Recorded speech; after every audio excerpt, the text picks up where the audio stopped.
Yeah, good evening once again. For the benefit of those that are just joining us for the first time on financial management, we just do a recap on what we did last time so that everybody will be at par. Nobody is left behind, right? Last week we started with cost of capital, and we said that cost of capital is the compensation required by the suppliers of capital from their investments in a company, and it is usually determined by the market forces of demand and supply, depending on the perceived risk associated with a company. All right. Thereafter, we'll move to discussing the importance of cost of capital. And we said that the importance of cost of capital or the significance or usefulness of cost of capital cannot be overemphasized, particularly in the determination of optimal capital structure of a company. And we discussed the key importance of cost of capital. One is investment appraisal or project evaluation.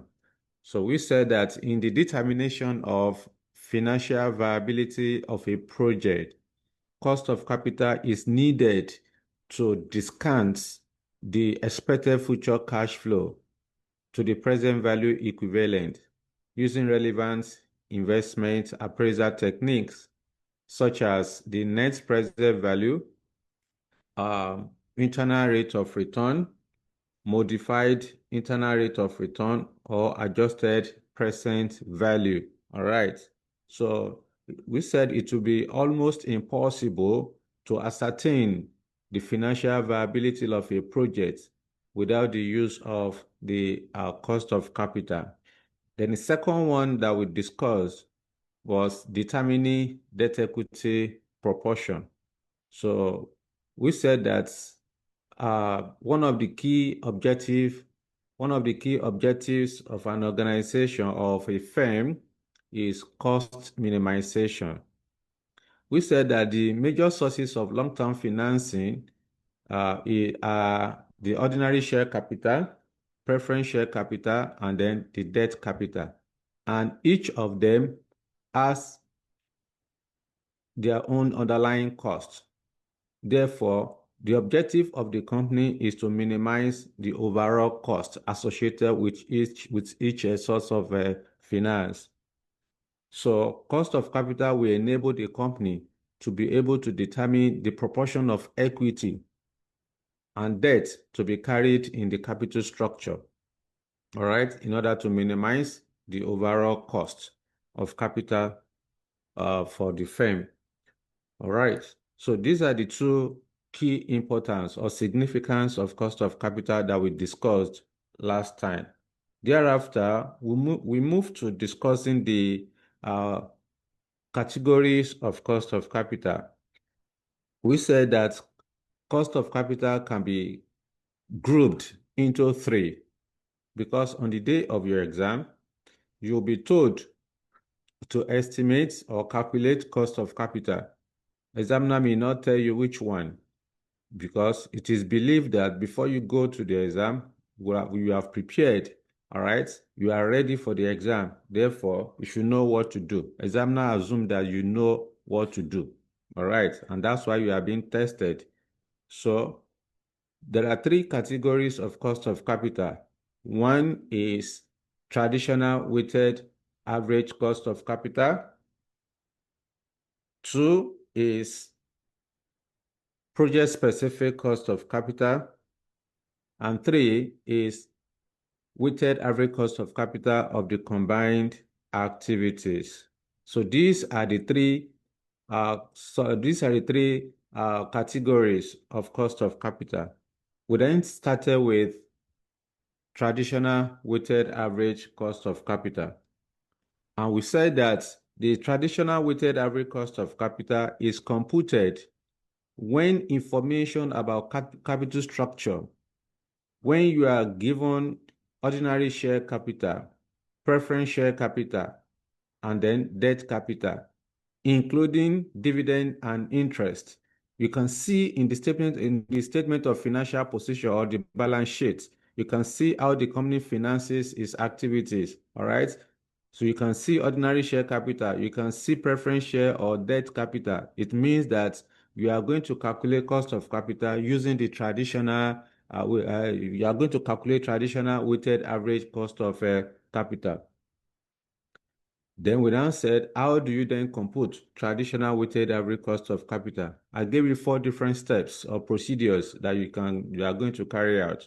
So to calculate weighted average cost of capital, you are going to calculate cost of equity. 2, you compute cost of preference share. Then 3, you determine cost of debt. And then lastly, you are going to estimate weighted average cost of capital. These are the 4 procedures that you are going to carry out anytime you want to compute traditional WACC. And we also said that it is possible in a question you may not have preference share capital. So if that happens, that means you are only going to carry out 3 steps to calculate your traditional WACC, because preference share capital is seen to be a kind of hybrid. It has a feature of equity and also debt. As a result, oftentimes examiner may not include a preference share capital in your question. But when you have it, then your procedure, you are going to carry out 4 different procedures. Now, we now started with the first procedure, which is to calculate cost of equity. We said that cost of equity represents the minimum required rate of return expected by the ordinary shareholders from their investment in a firm. All right, and it's also known as opportunity cost of capital. Okay, and we said that thereafter we discussed the methods of calculating cost of capital. We said there are basically 3 methods of calculating cost of equity. The first method is dividend valuation model. The second method of calculating cost of equity is capital asset pricing model.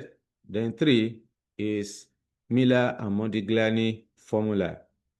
We now started with the first one, which is the dividend valuation model.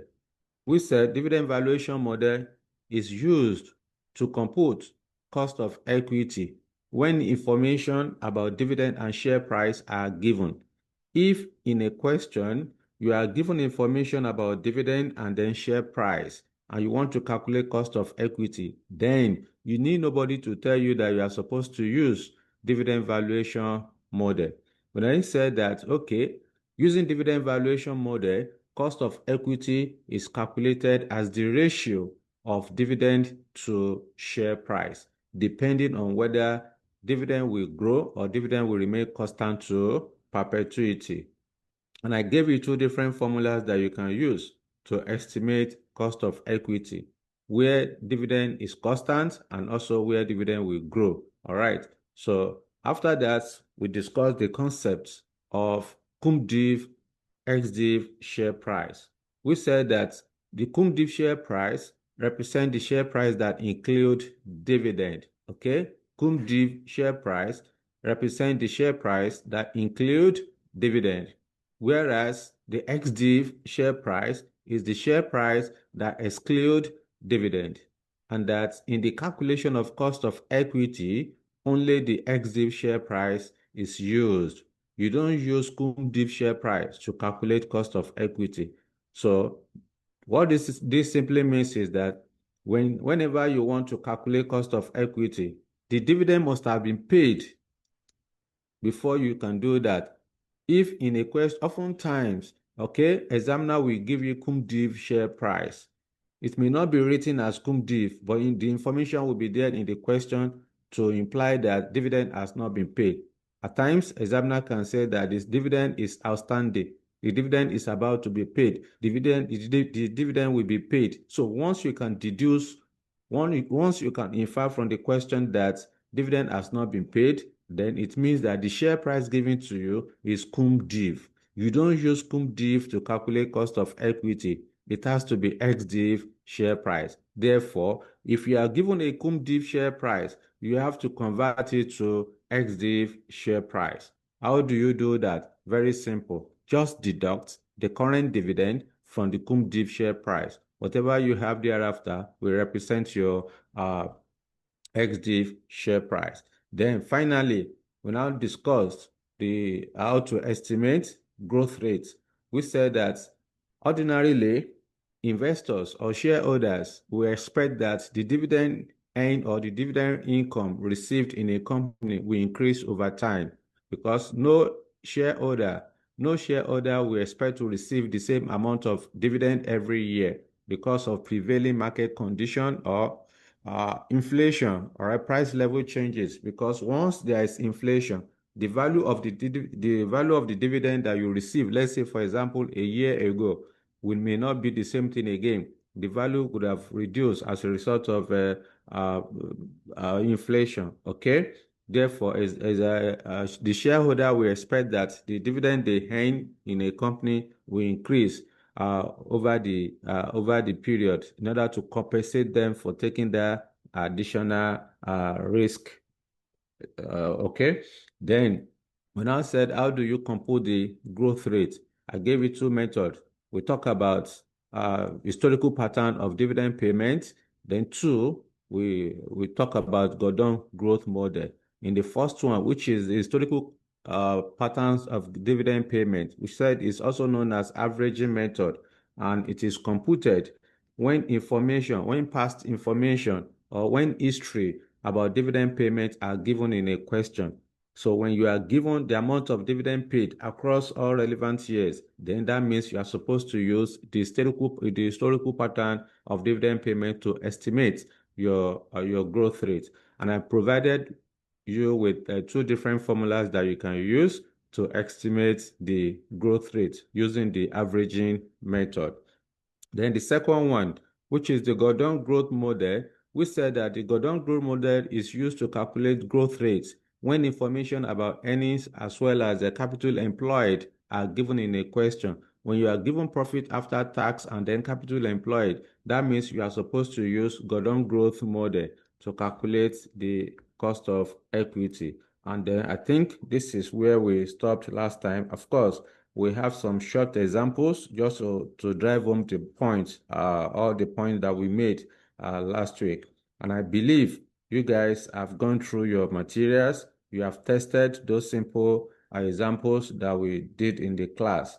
Like I mentioned last week, this is not the question we tested last week was not the kind of question you are going to see on the day of your exam. This is just to test the principle, to explain the concept, all right? When we get to weighted average cost of capital, we are going to solve the kind of question you will meet on the day of your exam, all right? So let the class begin. I can see some of you have joined. All right, that's good. Unlike when we started. Okay, then. I promise you I'm going to give you one more example, one more or two examples. Let me see before we go to cost of preference share. We are done with cost of equity. We are done with the explanation of cost of equity. But last week, I think I promised you that I'm going to give you one more or two additional worked examples. Let me see if I have it here. If not, I may likely use Golden Book. If I don't have it here, let me see. Because you need to understand those concepts. It's very key. Let me see. Hmm. I'm not sure it's here. It's not. It's not. Okay. Let me just stop sharing this. Let me open the Golden Book. Where are you?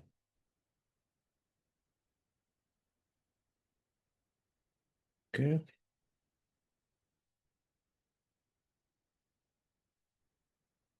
Just 1 minute. I'm trying to open it. Okay, sure.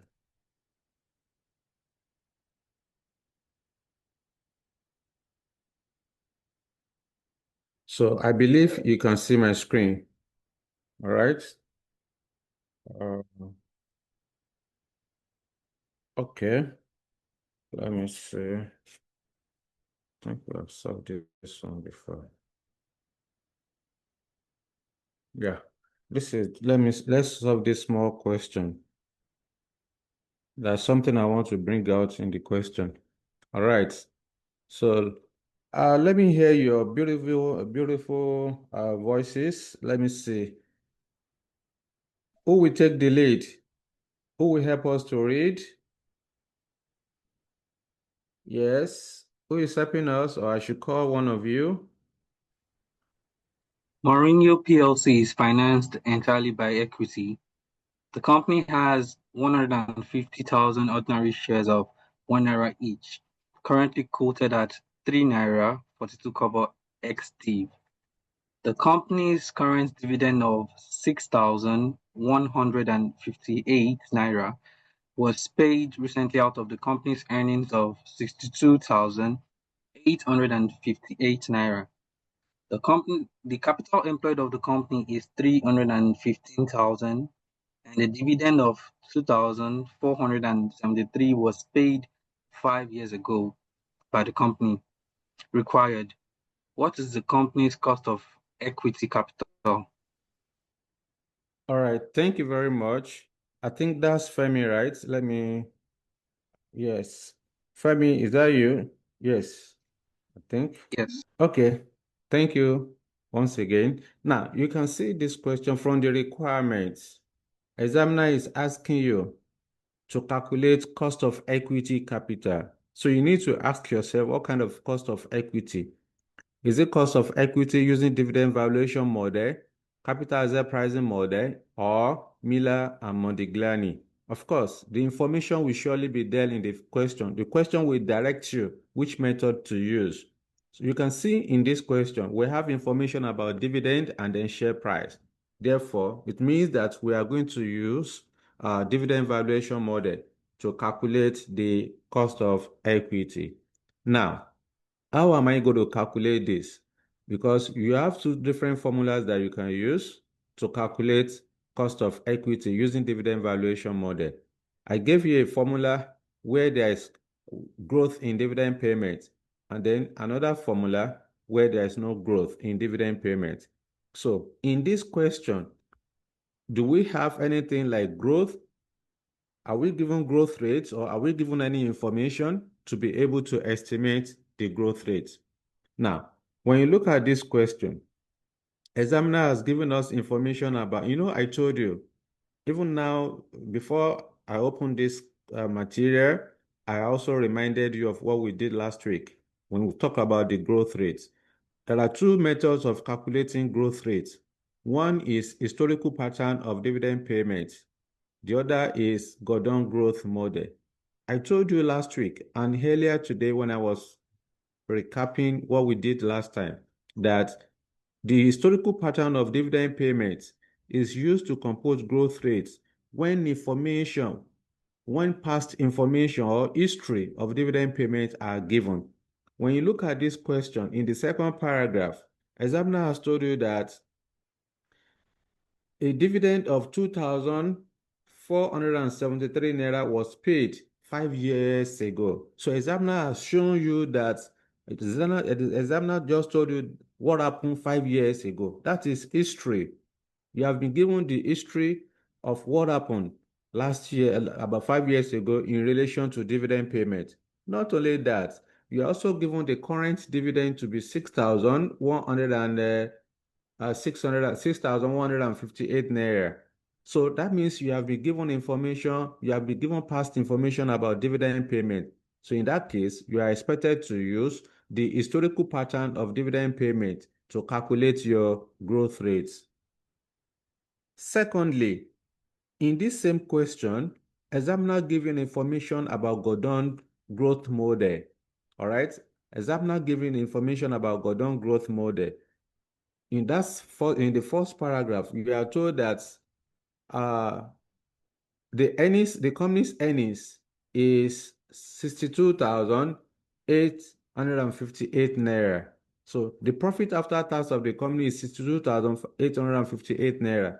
Not only that, you are also given information about capital employed to be equal to 315,000 naira.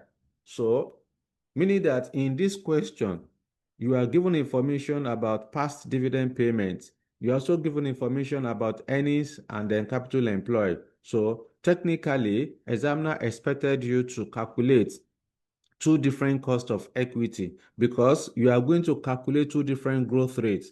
You calculate the first growth rate using the Gordon growth model. You calculate the second growth rate using the historical pattern. Since you have two different growth rates, you are supposed to calculate two different cost of equity.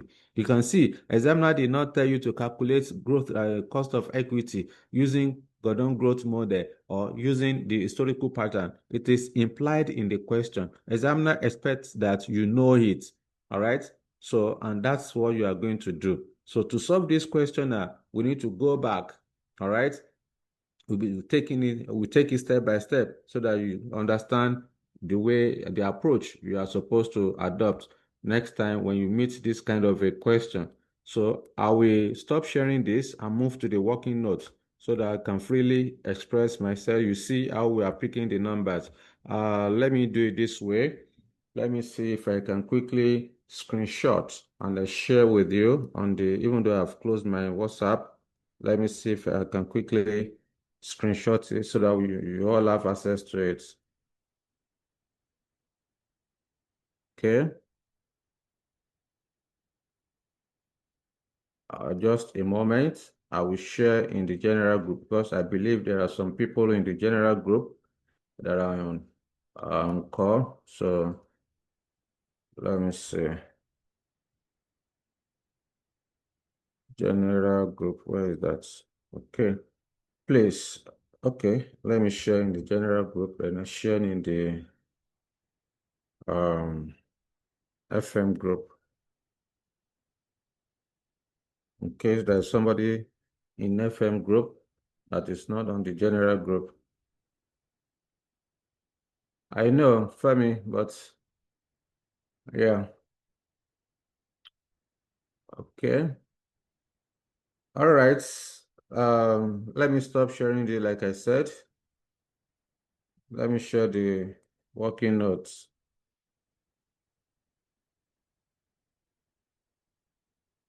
All right.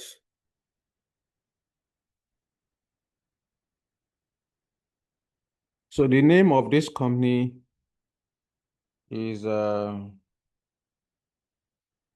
Marino PLC. So you then come here, Marino PLC. What's the examiner asking me to do? Anytime in a question, if you are given the name of the company, you have to indicate the name of the company. When you do that, you are helping the examiner to know the question that you are testing, or you are trying, or you are attempting. All right. When oftentimes it's not really appropriate for you to be solving an abstract, to be having an abstract solution. So since the name of the company is given to you, then you need to indicate it in your solution. Then the next thing will then be, what is the requirement? What is examiner asking me to do? In this question, you have to determine the company's cost of equity capital. So you want to calculate cost of equity. So I will then come here, calculating cost of equity. So cost of equity is denoted as KE. So to do this, we have identified in the question, we have identified that there is a growth rate, there's a growth. We are given, there is growth in dividend payment because we are given information about historical pattern. We're also given information about the Gordon growth model. So in that case, our formula for cost of equity, we include the growth rate. So I will then come here. Cost of equity is equal to the current dividend. DO represents current dividend, as we explained last week, multiplied by 1 plus the growth rate. over x dividend share price plus the growth rate. All of this multiplied by 100 over 1. So this is the formula for calculating cost of equity where there's growth in dividend payments, okay? Where there's growth in dividend payments. All right. So if that is the case, we have identified that we are going to calculate two different growth rates, one using the historical pattern and the other one using the Gordon growth model. Therefore, I will then come here. I will say A using the historical pattern, or just say using historical pattern, or we can start with Gordon growth. Using Gordon growth model. Okay. So I will then say cost of equity equal to DO represents current dividend. G is the growth rate. So I will then go to the question to go and identify current dividend. When you look at the information given to us, we are told that the company's current dividend of 6,158 naira was paid recently. So we have a dividend of 6,158 naira. That dividend is total dividend. So you can see in the question, you are given a total dividend of 6,158 naira, but the share price given to you is 3 naira 42 kobo. So you have to use apple for apple, right? You cannot use 6,158 naira and then use share price of 3 naira 42 kobo. They are not the same thing. They are not on the same basis. So what that means is that you can either use absolute value for your calculation or you use par value for your calculation. So I'm going to demonstrate the two. So anyone that is more convenient for you is what you should use. So let's start with the absolute value. Okay, let's start with the absolute value. So if that's our dividend is 6,158 naira multiplied by 1 plus the growth rate. I don't know the growth rate, therefore I need to go and estimate it. We are starting with the Gordon growth model. So I will leave a space. This space will be for the cost of equity using the Gordon growth. Okay. The second one will be for historical pattern. Then the third page will then be for our workings. Workings should come last. Okay. This is exam approach. You don't start your calculation with workings. All right. So start getting used to it. Okay then. So working number 1, calculating growth rates.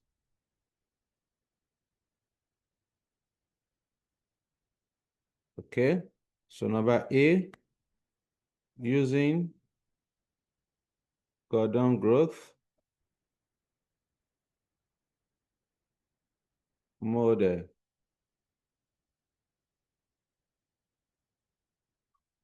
So using Gordon growth model, growth rate is computed as return on capital employed multiplied by the retention rate. Okay, G is the growth rate, R is the return on capital employed or return on investments, then B is the retention rate. So that means we need to go and calculate the return on investment and the retention rate before we can continue with our growth rate. Therefore, I can then say R equal to return on investment is calculated as earnings divided by capital employed.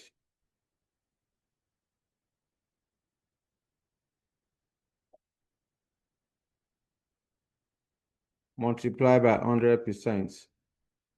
So this is the formula for calculating return on capital employed. So R will then be equal to, when you go to the question, our earnings is 62,858 naira. So here will be 62,858 over capital employed. According to the question, capital employed is 315,000. Then multiply by 100 over 1. In case in the question you are not given capital employed, there are different ways you can compute your capital employed. I think I explained this last time too. All right. Capital employed could be total assets, it could be net assets, it could be equity plus debt. So if you are not given capital employed directly, the information will surely be there for you to be able to estimate it. All right. So when you get to financial statement analysis, ratio analysis, for example, some of these things your lecturer that has that scope we also we go into details in relation to that. All right, so financer, what do you have here as our return on investment? So to do this, just carry your calculator. Somebody has provided answer or what? uh Please, what's the R representing for the note? Okay, I want to Fine. assume that, yeah, I want to assume that we are just joining. Okay, let me explain. Where R equal to return on capital employed, that person should mute, please. Then B equal to retention rate. So that's that. All right. Okay. So I will then carry my calculator. 62,858 over 315,000. Sorry, that's not 315. 315,000. Yeah. Equal. Then multiply by 100%. That's 19.95%. So that's approximately 20%.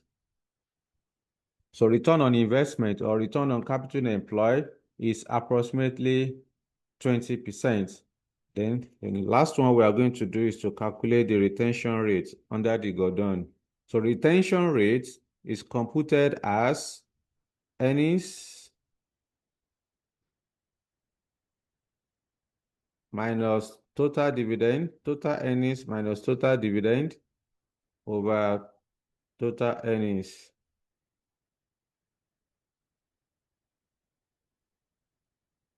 all multiplied by 100%.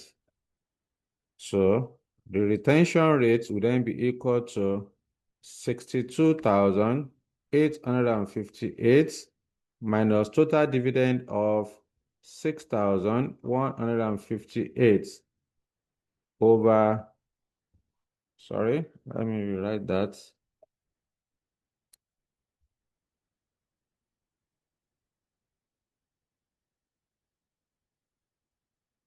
What's wrong with you?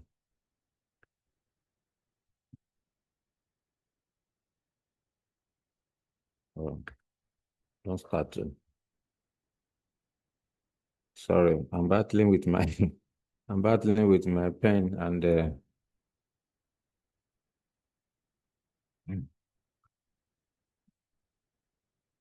don't start to.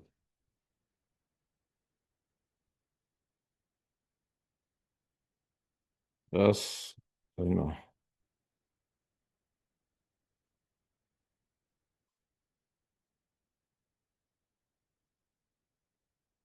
what's wrong? Okay. Um, let me see.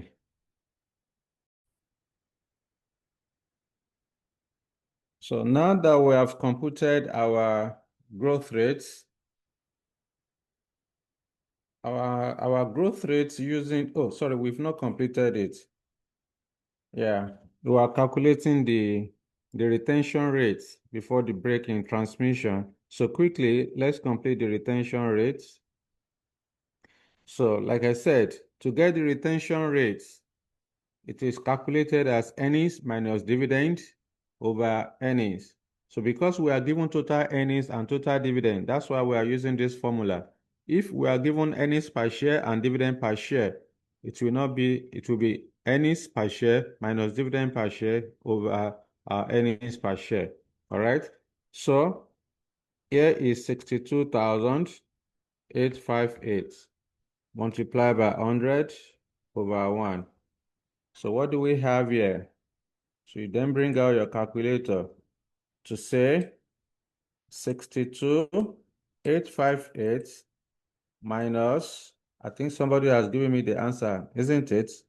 Let's follow this one through. Well, minus 6158 equal, then divided by 62,858. 62,858. So that's 90%. Multiplied by 100% will give us 90%.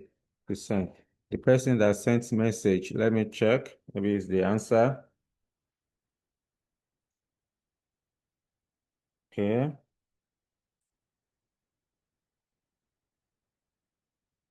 What's the message? Okay, 90. Chidera, thank you. You are correct. It's 90%. I think I'll be asking one of you to be giving me an answer. Now, when you look at what we have done, so far we have calculated return on investment to be 20%. We also calculate the retention rate to be 90%. So we can then proceed to conclude with the growth rate. So I can then come here to say G is equal to 20% multiplied by 90%. This will give us 18%. So growth rate using the Gordon growth model is 18%. So this is how to calculate the Gordon growth, to calculate growth rates using the Gordon growth model. All right. So we can then go back. Before we go back, let's do the second one quickly. Number B parts. So that will be the historical pattern. Okay. Number B, using historical pattern of dividend payments.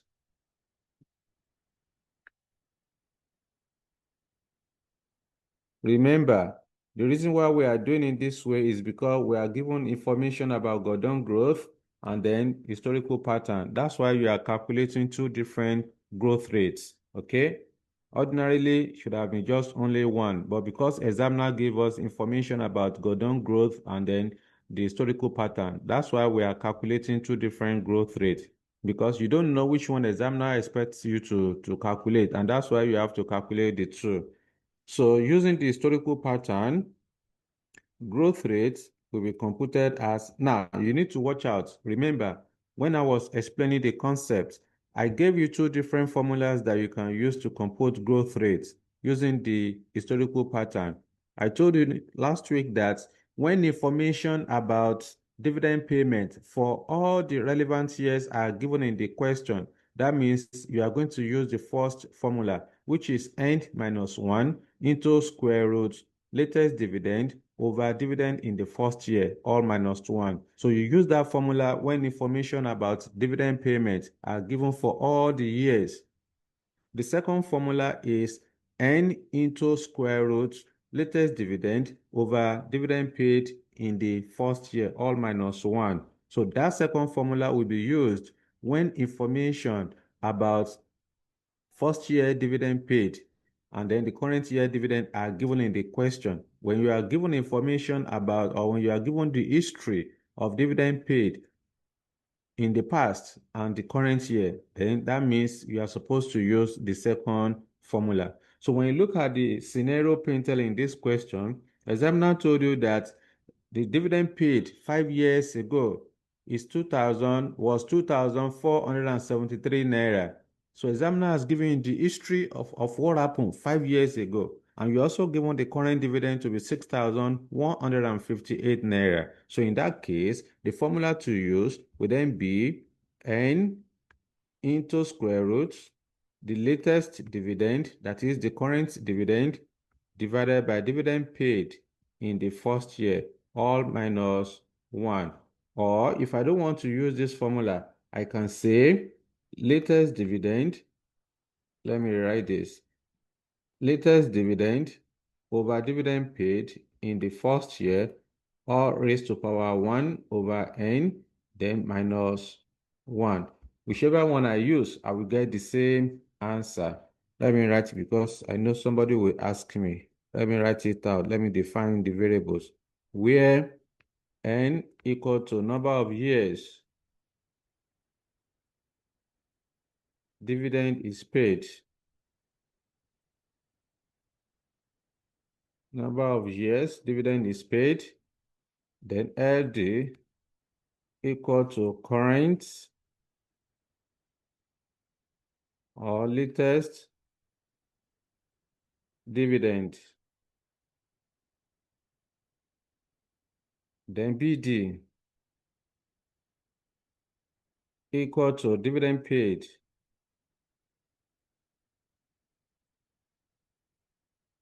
in the first year. Let me write that. In the first year. Okay. So that's that. Now, somebody is sending chats. What question is the lecturer solving? It is on there. Thank you. Okay. Therefore, I would then say G equal to n is 5. We are told that when you go back to the question, the examiner told you that dividend of 2,473 naira was paid 5 years ago by the company. So n is 5. Okay, n is equal to 5. So in this case, I would then say 5 into square root. The current dividend is 6,158 naira. Dividend paid 5 years ago was 2,473 naira, all minus 1. All right? So that's that. Using your calculator, you get the final answer. If you don't know how to use second function in your calculator, then you can convert it to the second formula that I use. So you can say G equal to 6,158 naira over 2,473 naira, all raised to power 1 over 5. 1 over 5 minus 1. So this should be easier for you to do. All right. So if you know how to use second function in your calculator, this is directly just use your calculator and get it. If not, use the second formula and you are good to go. So to do this, what are you supposed to do? You know that 1 over 5 is equal to 0.2. Therefore, you then carry your calculator. If you want to do everything at once, so in your calculator, just press 1 over 5. If you are using Casio, so press 1 over 5. Press after that, then press answer. All right. So leave it as it is in your calculator. Open a bracket, 6,158 naira divided by 2,473 naira. Close the bracket. Then press raised to power answer. Press equal to. Press minus 1. Then multiply by 100%. You are going to get the final answer. If you don't know how to do that, then you can do it one by one so that you don't make mistake. So in this case, to solve this for my, if I want to do this, I will just say, I know 1 over 5 is equal to 0.2. So you can then say 6,158 naira divided by 2,473 naira equal, then raised to power 0.2 equal minus 1 equal multiply by 100% equal to 20%. So growth rate is equal to 20% using the historical pattern of dividend payment. So now that I have my growth rate, I can then proceed to complete my cost of equity. Okay, thank you, Balikis, and then Edward for giving me the correct answer. Thank you. All right. Okay, we calculated growth rates using the Gordon growth model to be 20%. All right, sorry, to be 18%. Then we calculated growth rates using the historical pattern to be 20%. So let's go back to our calculation. So here we are using Gordon growth. It will be 1 plus 18% will give us 1.18 over, I need XDIV share price. I need XDIV share price. So examiner did not give us, we are given dividend per share. Sorry, we are given share price, which is XDIV share price to be 3 naira 42 kobo. Our total, we're also given total dividend. So we need to, we are using absolute value here. So because I cannot come here to say 3.42, that's not right. Because the numerator, which is total dividend, is 6,158 naira. But the share price is given to me. This is share price. This is not market value of equity. So I need to convert this XDIV share price. I need to convert it to market value of equity by multiplying the number of shares with the XDIV share price. So that will give me the market value of equity. So let's go and convert that. That will be working number 2. Working 2, calculating market value of equity. Okay. So the market value of equity is computed as number of ordinary shares multiplied by XDIV share price. According to the question, number of ordinary shares is 150,000 shares multiplied by XDIV share price of 3 naira 42 kobo. When you multiply, this will give us 3.42 multiplied by 150,000 shares. So we have 513,000 naira. Okay, so I can then go back to go and complete my calculation. You see the way we are moving? You have to use apple for apple. All right, here is 513,000 plus the growth rate. This is the formula we are using, plus the growth rate of using Gordon growth. Growth rate is 18%, 0.18. All of this multiplied by 100 over 1. Okay? Pay attention to what I'm about to say. You have to be very careful because there are some students, they do make mistake when they are calculating cost of equity. They know what they are, to a large extent, they know what they want to achieve, but they do make mistake when they are using the calculator. So this is what you are supposed to do.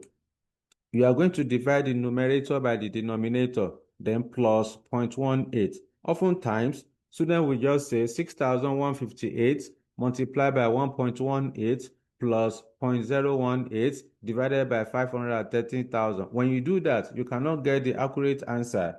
You can't get the accurate answer. So what you are supposed to do is to multiply 6,158 naira multiplied by 1.18 equal divided by 513,000 equal, then plus 0.18 equal multiply by 100% equal to 19.45. Our cost of equity using Gordon growth model is 19.45%. Approximately, This is equal to 19%. Okay, that's equal to 19%. In this one, we use absolute value. What do I mean by absolute value? Our dividend, we use total dividend of 6,158. We also use total market value of equity of 513,000 naira. So if I want to use par value, of course, it will be slightly different from this, but the same answer we are going to get. Let me show you. Alternatively,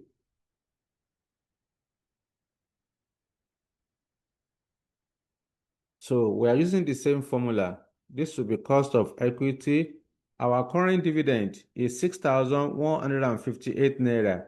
We are given ex-div share price to be 3 naira 42 kobo. Therefore, I need to convert the total dividend of 6,158 naira to dividend per share before I can use the share price of 3 naira 42 kobo. Like I mentioned, it has to be apple for apple. So let's go and do working for dividend per share. Again, please, I've told you and I'm reminding you now, if you have any question, always raise your hand. I will allow you to talk. All right? I will allow you to talk. So you are fast. Okay. All right. I will take it slowly. Now, working number 3. So dividend per share.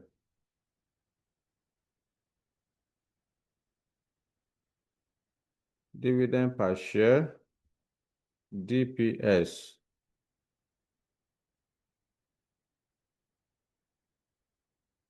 So to get the dividend per share is equal to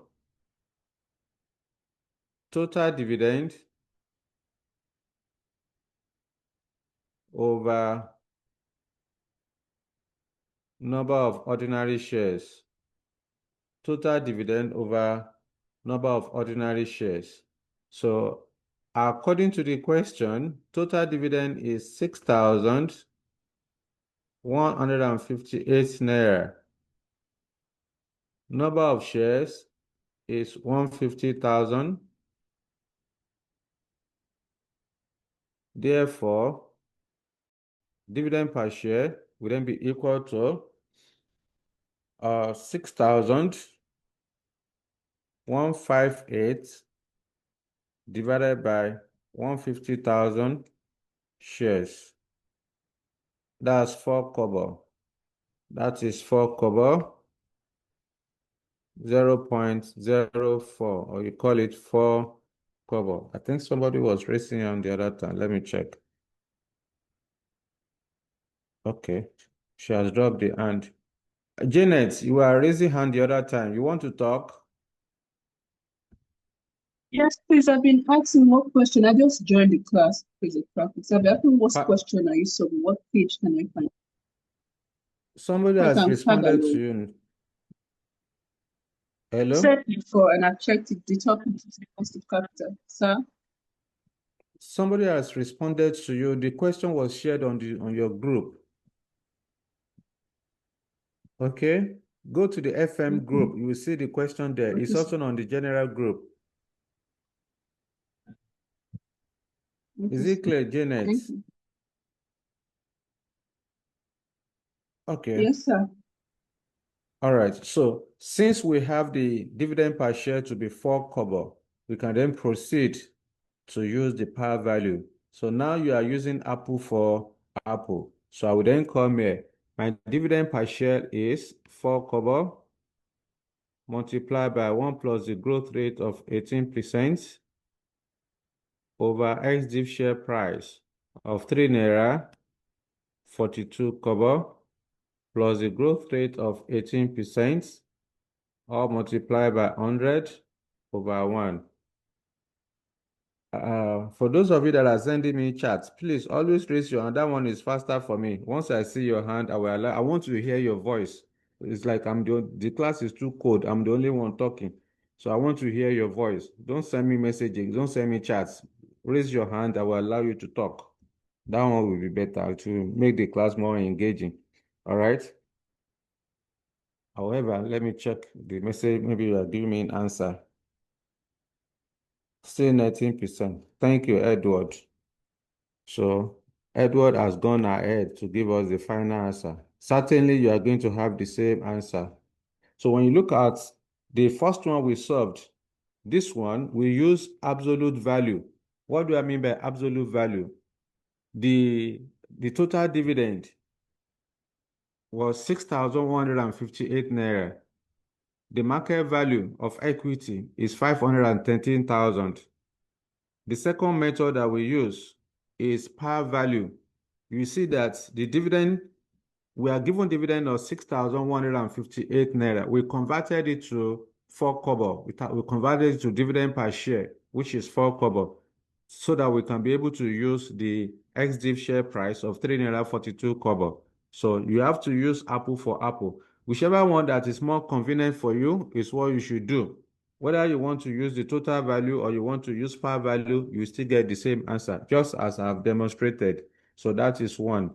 Then the second method is to use the historical pattern, cost of equity. I will say, let me see, what did I use here? Number A. So number B now. B, using historical pattern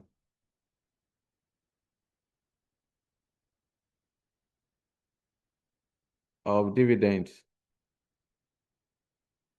Let me rewrite that. Payments.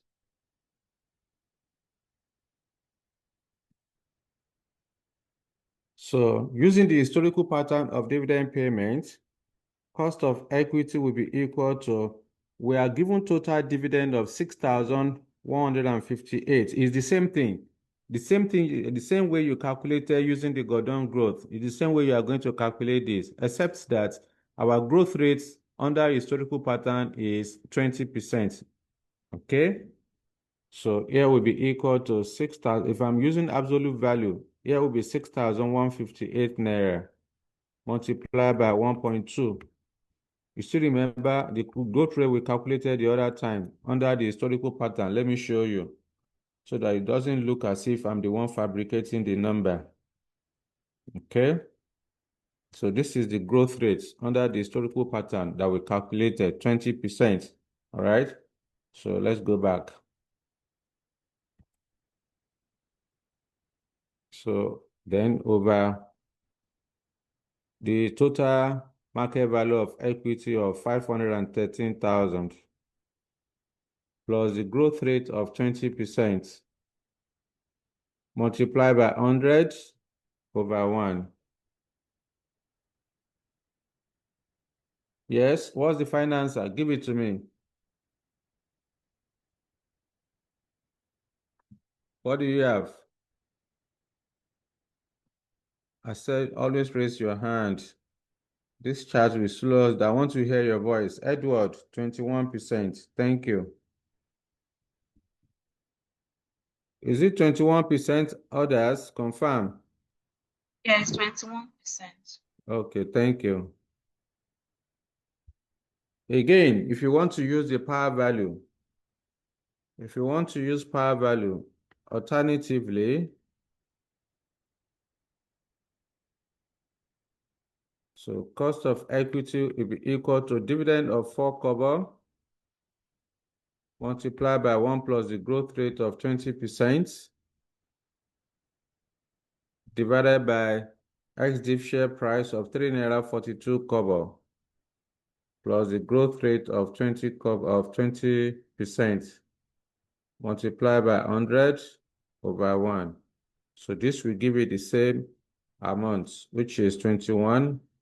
That's the same figure. So that's that.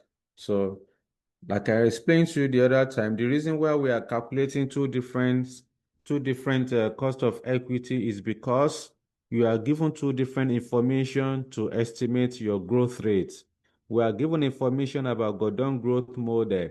We're also given information about historical pattern of dividend payments. So since you have calculated two different growth rates, you must calculate two different cost of equity. All right. That's why we did it the way we have done so far. Okay. So that is the end of the question. Let me know if you have if there's anything that is doing you why, so that I can explain. All right. Okay. Now, so that will be that for cost of equity. Let's go to discussing cost of preference share. Let's discuss cost of preference share. Let me open to your material. We'll stop sharing this. Let's talk about cost of preference share. Now, let's talk about cost of preference share. Olalekan, yes, talk to me. Sorry, I cannot find the 20% that we used in the historical pattern of that cost of capital. You can't find it. Maybe it's in the question on these workings. No, we've calculated it by ourselves. We use Okay. the information given to us to estimate the growth rates. Okay. It's not given in the question. Okay, sir. Yeah. So I will share when I share the working notes, you'll be able to see it there. All right. Okay. Yes, sir. Thank you. Yeah. So like I said, let's talk about our cost of preference share. Okay. So that it will be faster, let me use this material to explain it. Let me use your class notes, your study material to explain cost of preference share. Now, you can open to page 38 in the study material. So let's talk about cost of preference share. All right. Cost of preference share. What do you mean by cost of preference share? The cost of preference share is the compensation required by the providers of preference share capital from their investment in a company. I repeat, the cost of preference share is the compensation required by the providers of preference share capital from their investment in a company. Full stop.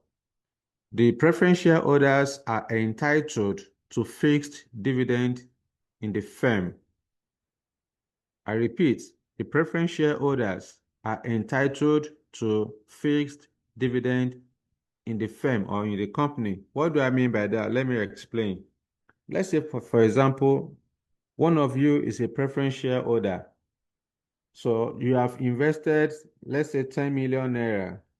You have invested 10 million naira in a company. The agreement is that when you invest this 10 million naira, that's the capital that you have provided to the company to finance its operation.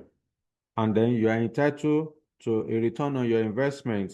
Okay, you are entitled to a return on investment in form of a fixed dividend of 10%. Okay, return on investment of 10%. This 10% is fixed. Usually it will be on the nominal rate. All right. So meaning that every year you are just going to be earning 10% on your investment. So 10% of 10 million naira is 1 million naira. So the dividend will be fixed. So the preference shareholders are entitled to fixed dividend. Like I said, this fixed dividend is the same thing. It can be likened to return on your investment. So it is fixed amount. It doesn't grow. There's nothing like growth in dividend payment under the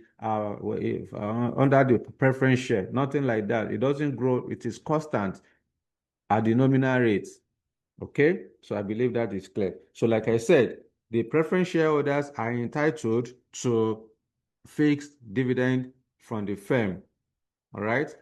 In the event of liquidation, the preference shareholders will be settled before the ordinary shareholders, but after the debt holders must have been settled. You know, when a company liquidates, there are order of settlements. The first category of investor the company will settle will be the debt holders. After the debt holders is the shareholders. Any residue will then be taken over by the ordinary shareholders. Ordinary shareholders are the last people to be settled when the company liquidates. So what I'm now saying is that in the event of liquidation, the preference shareholders must be paid before the ordinary shareholders. But before but after the debt holders must have been settled. Generally, preference share can be cumulative, non-cumulative, participating, non-participating, redeemable or irredeemable. Of all of them, only the redeemable and irredeemable are calculation. The other ones are purely theoretical. All right? The other ones are purely theoretical. So, like I said, you have the material, so you can read them through. You can read them through so that you have the idea. So when you talk, let me just mention about the cumulative. When you talk about cumulative, non-cumulative preference share, what we are saying is that, based on the agreements, depending on the contract, the agreement between the two parties, between the company and the investor, right?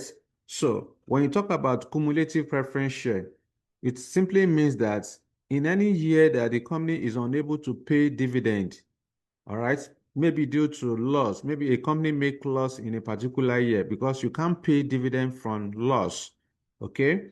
So in any year a company make loss, so the preference dividend the company is supposed to pay to the preference shareholder will be carried forward until the company is able to generate profit to settle or to pay the fixed dividend. So let's say, for example, in the first year, the company make loss. So what that means is that in the first year, you're unable to pay the preference dividend.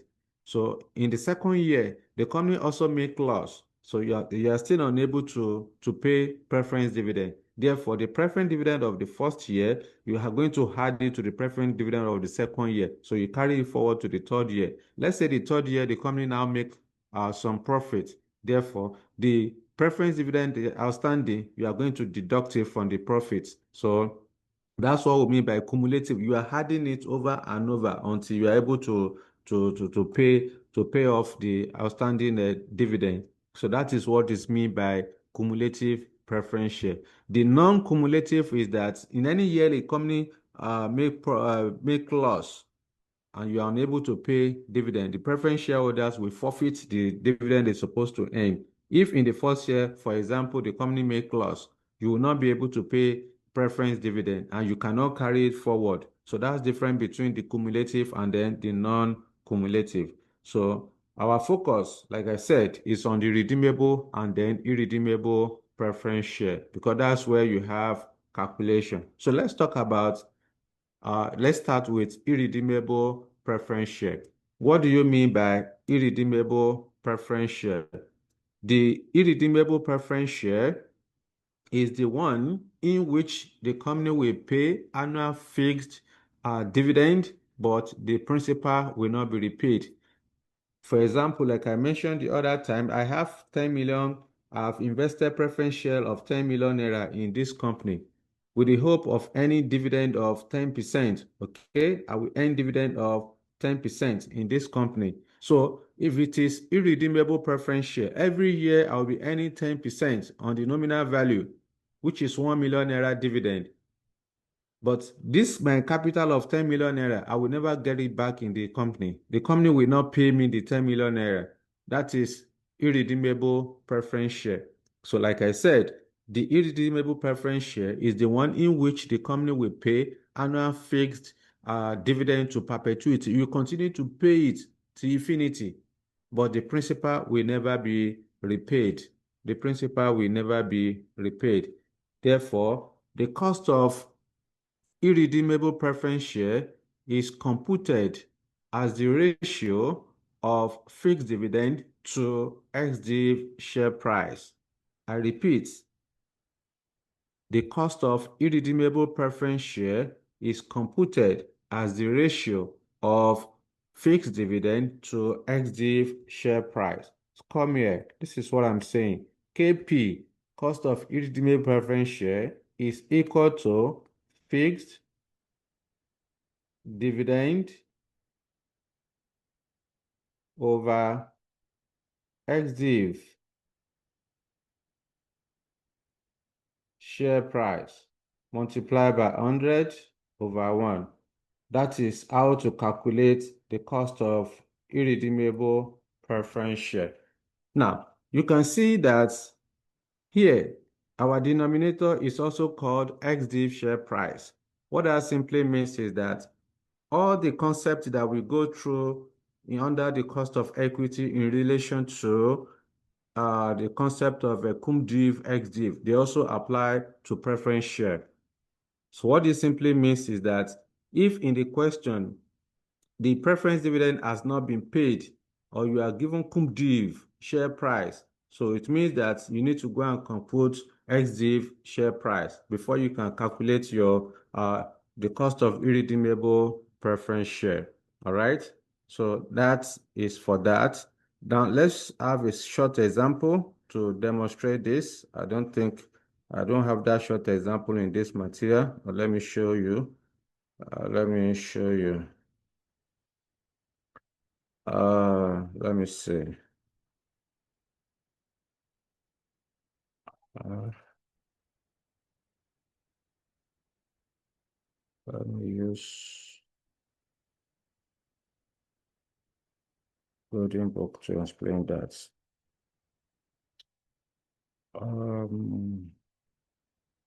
Yes, sure.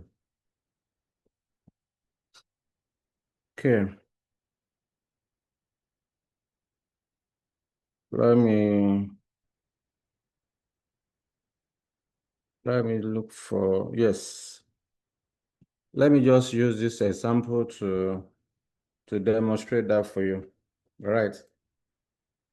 So, Adenine PLC has in issue preference share with a nominal value of 25 kobo. The agreed dividend of 5 kobo has just been paid. Required, what is the cost of preference share? So when you look at this question, examiner did not give you share price, but you are given nominal price. It's just two things. Is either you are given share price or you are given the nominal price. All right. So the nominal price is the same thing as book value, face value. But the share price is the price determined by the market forces of demand and supply, which is more realistic. All right. But in this question, we are not given the share price. Therefore, you are going to use the nominal price, nominal value. So to solve this question, I would then say cost of preference share, cost of irredeemable preference share is equal to the fixed dividend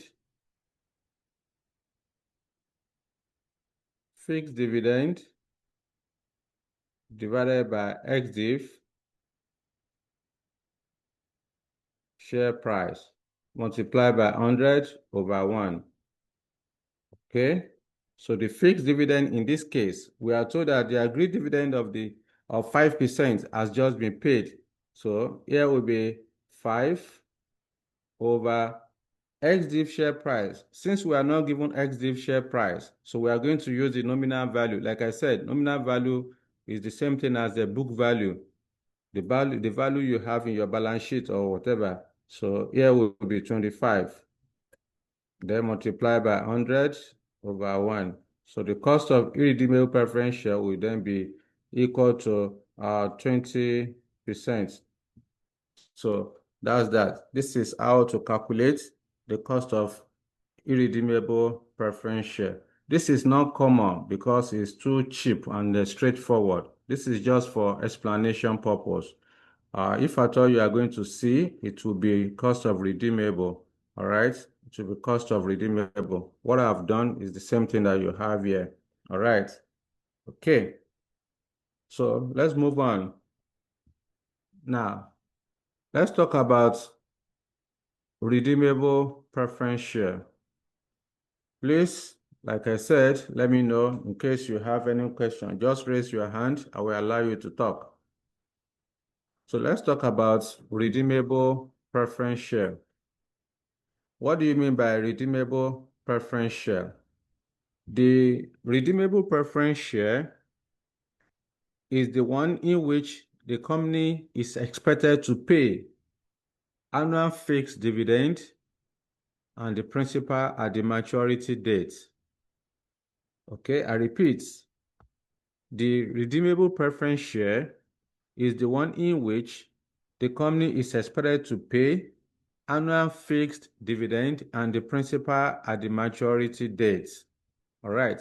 So meaning that if, for example, as a preference shareholder, you invested 5 million naira in a company with the agreement to receive a dividend of 5% on your investments. So what that simply means, and then let's say, for example, the agreement shows that you are going to be paid your capital back in the next 5 years. So the next 5 years is the maturity date or redemption date. Therefore, every year from year 1 to year 5, you are going to be earning your annual fixed dividend. Then at the final year, which is year 5, you are also going to get your capital back. The company will repay you your capital. Okay, so that is redeemable preference share. I repeat, the redeemable preference share is the one in which the company will pay the annual fixed dividend and the principal at the maturity date. Generally, redeemable preference share can be redeemed at par, at premium, or at a discount. I repeat, preference share, okay, preference share can be redeemed. I don't know if you are seeing what I'm writing on the screen because I'm using your class study material. Can you see what I'm writing on the screen? Yes, sir. Okay. Yes, sir. All right, thank you. So preference share can be redeemed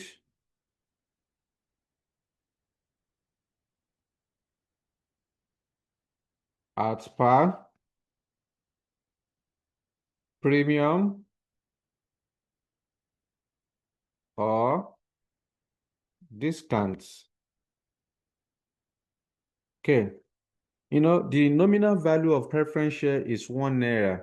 Okay. The nominal value of preference share is 1 naira. So if preference share is redeemed at par, it means that it will be redeemed at the nominal value at 1 naira.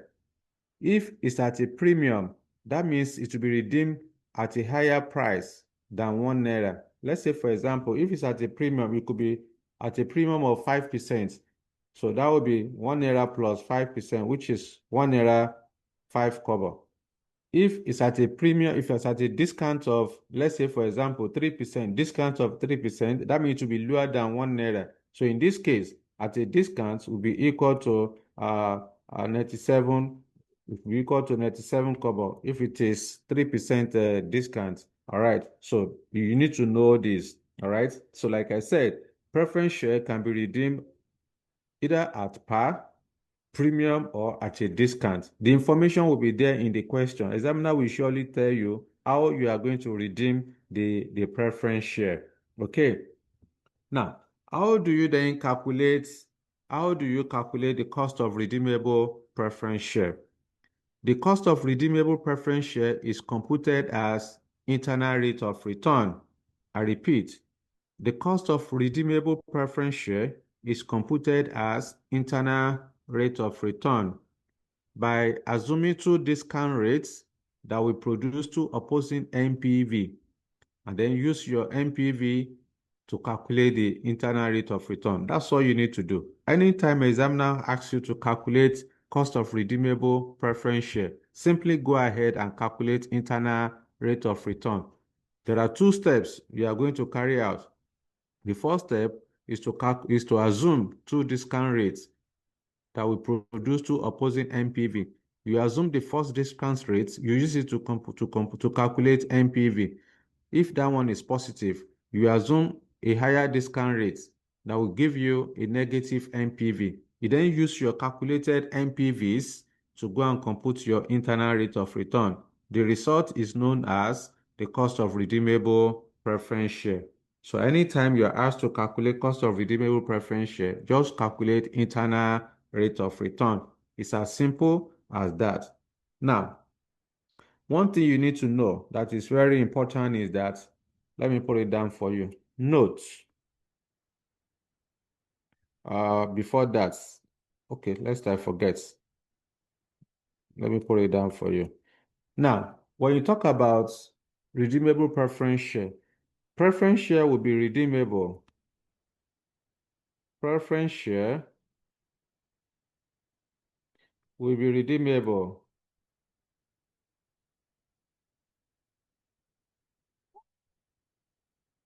if and only if the redemption dates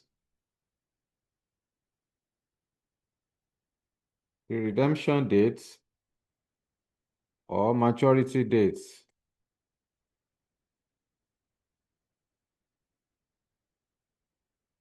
is given. Okay, so if you are not given the maturity date, you are going to treat it as the cost of irredeemable preference shares. Let me put it down for you. Otherwise,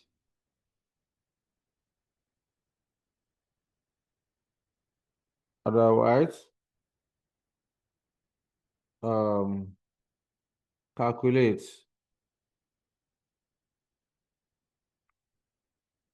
the cost of irredeemable preference share. All right, so that's that. So if in a question you are not given the redemption date, it means that you are going to calculate cost of irredeemable preference share. The redemption date must be given to you. If not, then calculate cost of irredeemable. So that is that. So remember what I told you. Anytime you want to calculate cost of redeemable preference share, just go ahead and calculate internal rate of return. The first step is to assume two discount rates that will produce two opposing NPV. You assume the first discount rate to compute your NPV. If the discount rate is positive, if the discount rate produces positive NPV, then you assume another discount rate that is higher, all right, and use it to compute your NPV to get a negative figure. You then use your calculated NPVs to come and calculate the cost of redeemable preference share, which is internal rate of return. This is the formula for calculating internal rate of return. A is the lower discount rate, and then B is the higher discount rate. So that is for that. Let's have an example to demonstrate this. Let's have an example to demonstrate this. Let me see if I have such an example here so that I don't need to switch to Golden Book. So all what we are discussing that they are the concepts. So if I can't just go to solving big questions without you understanding the key points. All right. And that's basically what we are doing so far. Okay, so let's solve this illustration number 5. Let's solve this illustration number 5. Yes, let me ask one of you to read.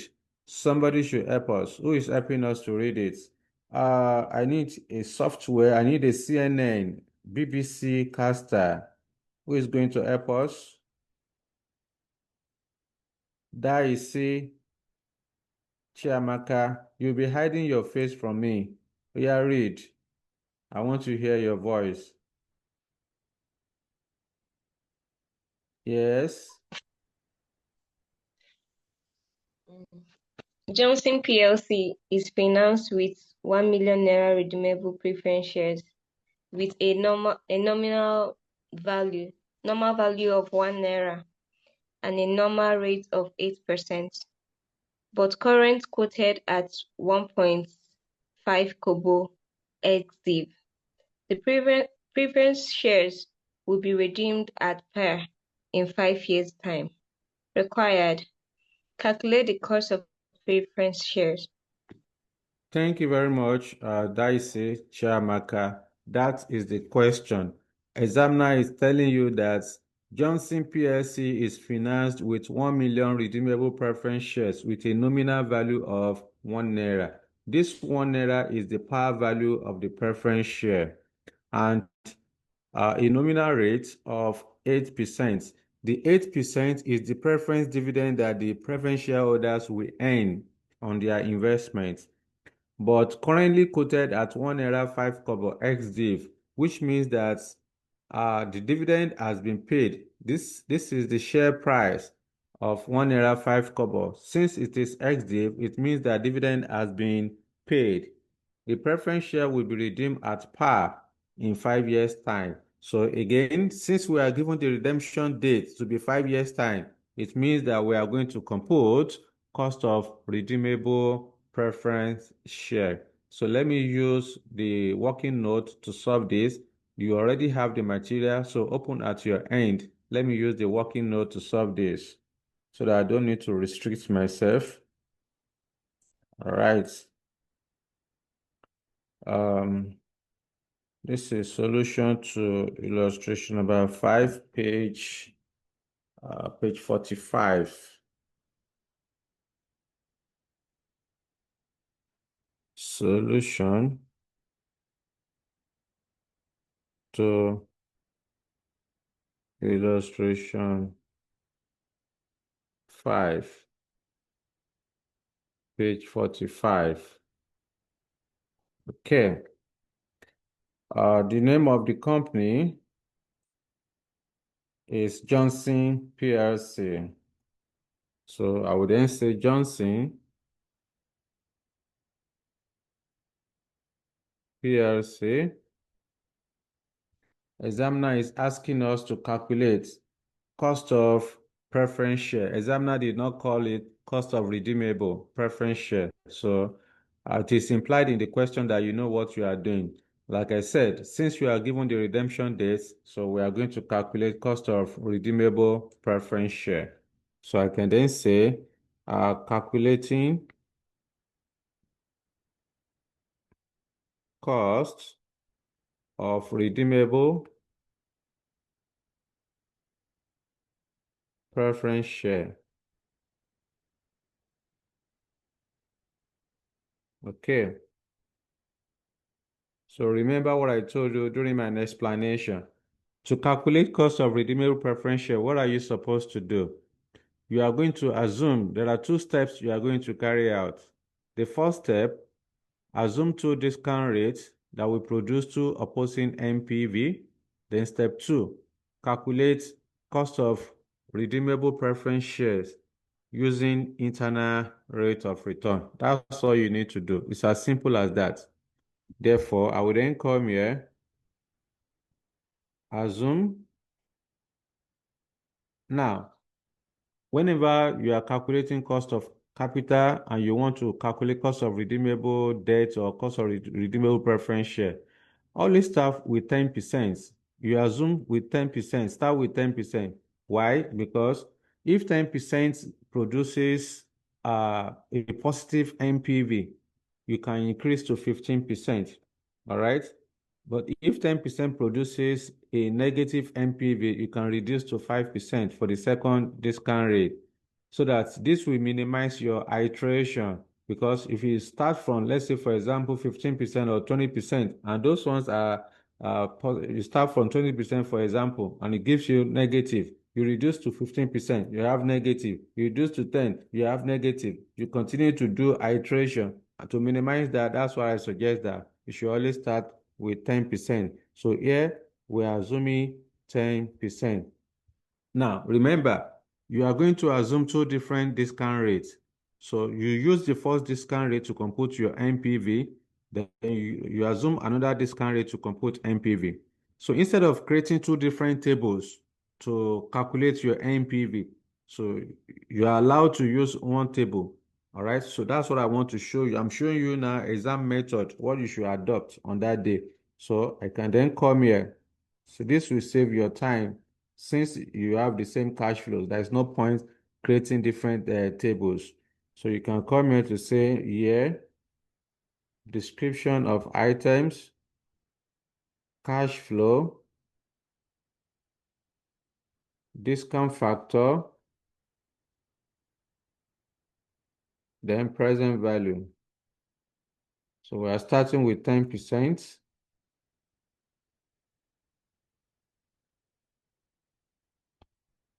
So we have year 0. Now, I will then go back to the question, when are we going to redeem the preference shares? Examiner says in the next 5 years, in 5 years' time. So what it simply means is that the company will pay annual fixed dividend from year 1 to year 5. Remember, this dividend is fixed, is constant. Therefore, I need to go and calculate annuity factor.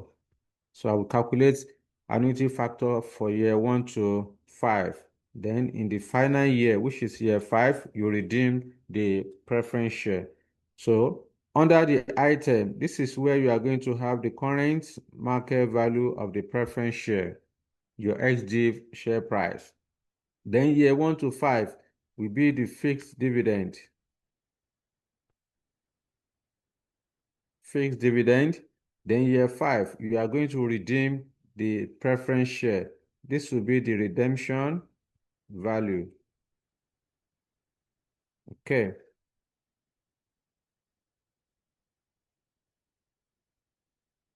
So let me complete my table.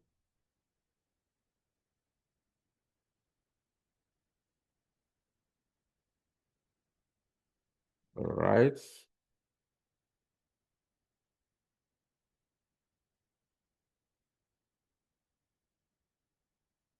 Okay. Almost there.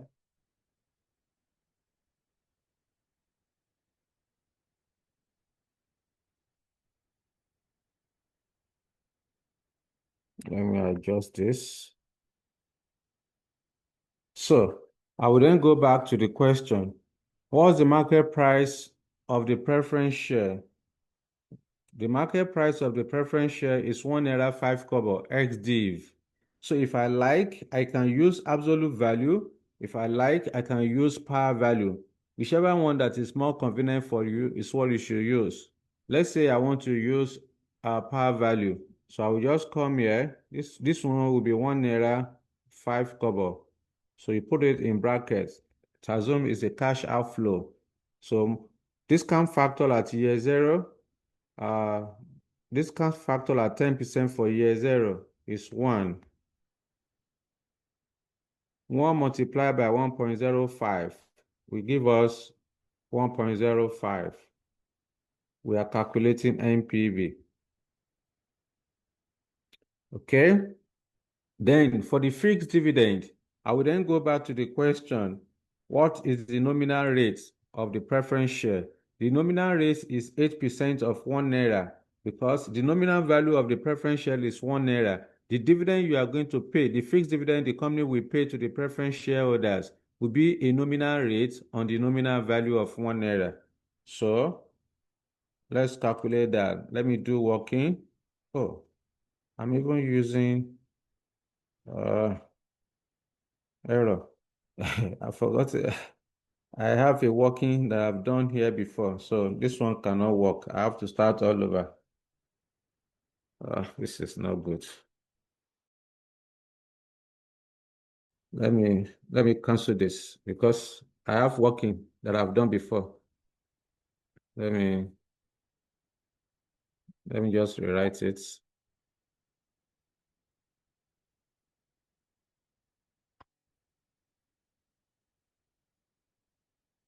Okay. Let me hope there's no other one again. So let's start afresh. So solution to illustration 4, page 45. It's illustration 4 or 5. Let me see. Five. Thank you. 5. Okay. So like I was saying, the name of this company is Johnson PLC. We want to calculate cost of redeemable preference share. So calculating cost of redeemable preference share. Okay. And we said that to calculate cost of redeeming preference share, you are supposed to calculate internal rate of return. To calculate the internal rate of return, you are going to assume two discount rates that will produce two opposing NPV. And since you want to calculate two different NPV, and I said that you can use one table because you have the same cash flow. So you can use one table to achieve that instead of having two different tables. Therefore, let me redraw my tables. Let me draw the table. So here is year, item, cash flow, discount factor, and then the present value, starting with 10%. Okay, starting with 10%. So year 0, year 1 to 5, because we have identified from the question that the maturity date is 5 years' time. Therefore, the company will pay annual fixed dividend. Okay, annual fixed dividend for the next 5 years. This is current market value, which should be in year 0. Then at the final year, which is year 5, these preference shares will be redeemed.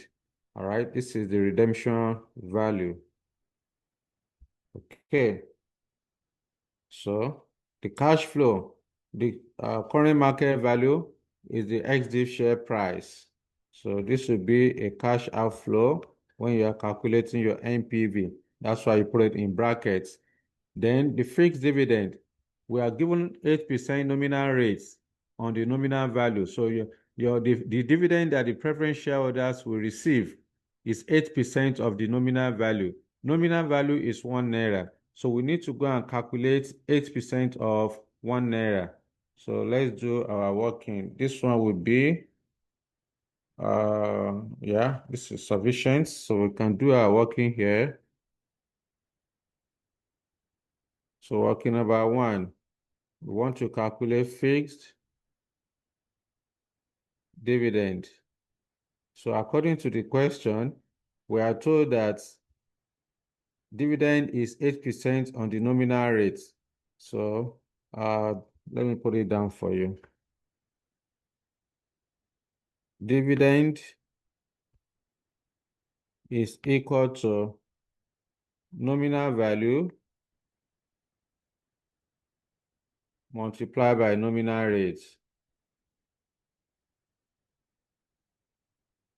All right. And nominal value of preference share is quoted at 1 naira. Okay. Then multiply by nominal rate of 8%. So this will give us 8 kobo. So dividend per share that the preference shareholders will receive is 8 kobo. Okay, so I can then come here is 8 kobo. If I want to calculate, if I'm calculating my value using the absolute value, all I will do is to just multiply the market value of 1 naira 5 kobo. I will multiply with number of shares. The nominal value of this is 1 million naira. That is 1 million shares multiplied by 1 naira. So I will then multiply 1.05 by 1 million naira. So that will give 1 million naira and 50. My fixed dividend will be 8% of 8% of 1 million naira, which is 80,000 naira. My redemption value is 1 naira per share. So multiplied by 1 million shares, that will give 1 million naira. So if I'm using the par value, yes, Income, talk to me. Income, you raise hand. Go ahead.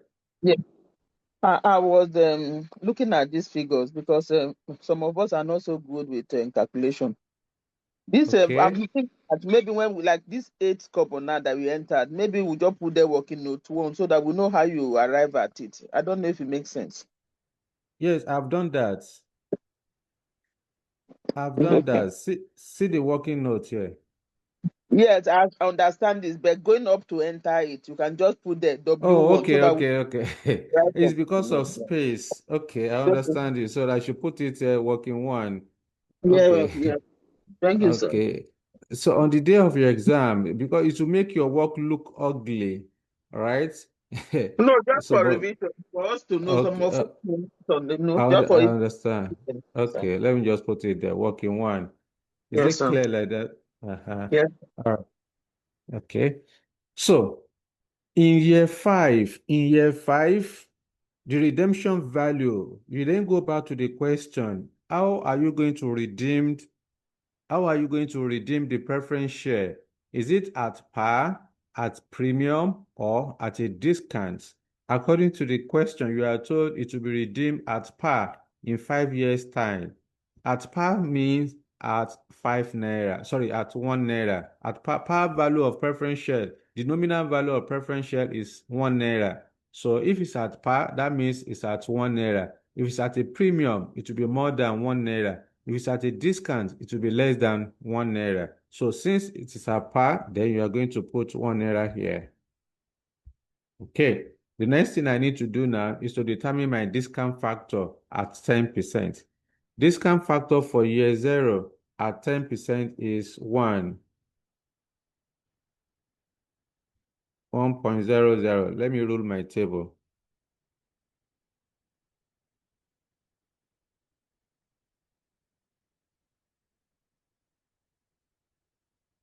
Okay.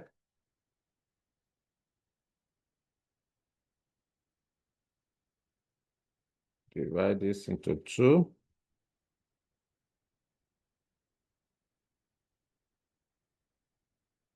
Okay, this is 10%. Now, I also need to determine since my fixed dividend is constant at 8 kobo for year 1 to year 5. Therefore, I need to go and calculate annuity factor. This will distract I will write it. All right.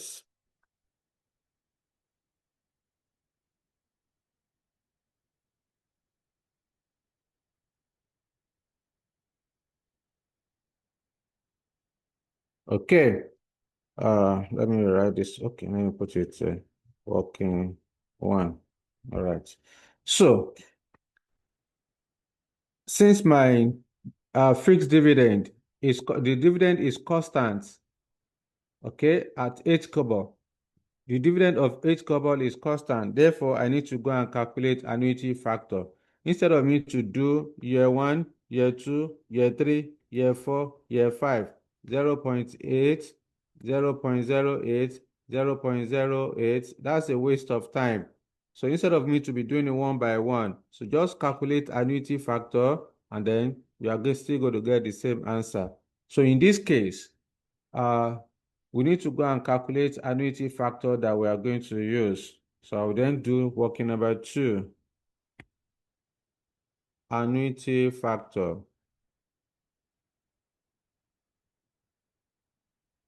AF.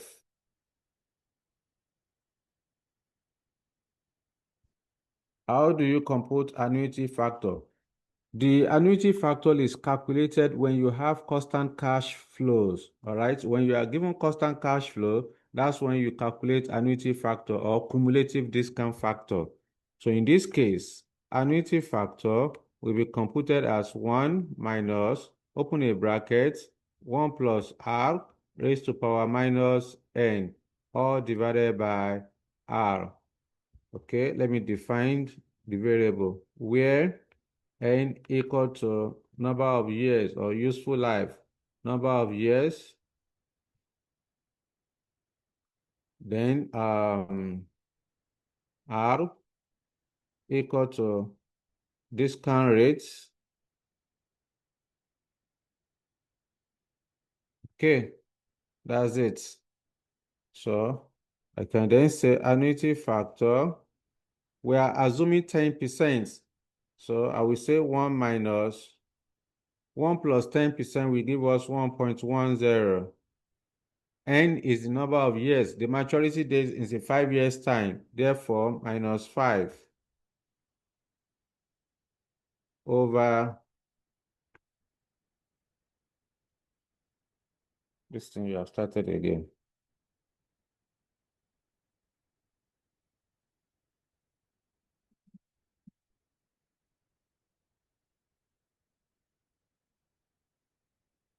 Okay, back. Divided by 10%, 0.10. So at this point, I'll just get my answer straight. So bring out your calculator, let's do it together. So this will be, you start from the parentheses. So 1.1 raised to power minus 5 equal, then minus 1 equal, divided by 0.1 equal 3.791. The annuity factor of year 1 to 5 at 10% is 3.791. So now this is what we mean by this. Let me just demonstrate for you. Say for example, I want to do it one after the other. So that means I need to calculate discount factor. Discount factor, this is our final answer. Discount factor is computed as 1 plus r raised to power minus n. This is just for demonstration purpose. All right. So, and in this question, the maturity date is in 5 years' time. So you do for year 1, year 2, year 3, year 4, year 5. So like I said, this one is a waste of time. I can't be doing discount factor for year 1 to 5, listing it, when I can just use one figure and get the same answer. This is a waste of time. So if I now want to calculate my discount factor for year 1, of course, this will be R is 10%. So this will be 1.1 raised to power minus 1, year 1. So this will give me 0.909. It's because you are I'm taking my time to do this. I'm not supposed to be doing this, but I want you to understand the reason why we are doing it the way we are doing it. All right. So here will be 1.1 raised to power minus 2. If you use your calculator, this will give you 0.826. Then year 3 is 1.10 raised to power 3, raised to power minus 3. This will give you 0.751. Okay, 1.10 raised to power minus 4. This will give you 0.683. Year 5, 1.10 raised to power minus 5. This will give you 0.621. By the time you add everything together, you should have the same figure as 3.791 or 3.70 due to rounding. All right. So you can see the effort we put in for us to be doing all this one by one. When I can just use this one and get the same answer, why should I be stressing myself doing this? All right. That's why anytime you have constant cash inflow, always use the annuity factor. Always you calculate annuity factor to get the same answer. Okay, so that's that. So I can then go back there, 3.791. Here is 3.791. Then finally, year 5. Discount factor for year 5 at 10% is 0.621. To now get the present value, you are supposed to multiply the cash flow with the discount factor. So 1.05 multiplied by 1 will give us 1.05. Again, 0.08 multiplied by 3.791. 0.08 multiplied by 3.791 equal, that's 0.303. Here is 0.303. Then 1 multiplied by 0.621. This will give us 0.621. To now get the NPV,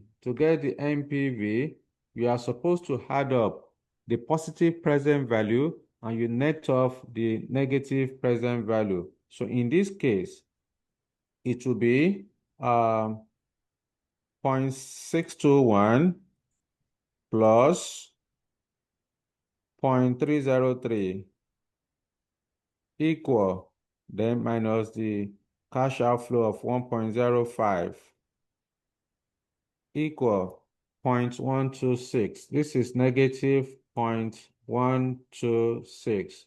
So we assume 10%, we got a negative NPV of 0.126. That means we need to assume a lower discount rate that will produce a positive NPV. At this point, we then assume 5%. Yes, Phillips, you raised hand before Emeka. Yes, Phillips, talk to me. Okay, sir, I miss how you get this 0.621. That's the annuity, that's the discount factor. 1.1 raised to power minus 5. See it. This is the formula for calculating discount factor. All right. So in year 5 at 10%, 1.1 raised to power minus 5 will give you 0.621. Okay. Is it clear now? Yes, thank you. You're welcome. All right. So let's calculate annuity factor for year 1 to 5 at 5%.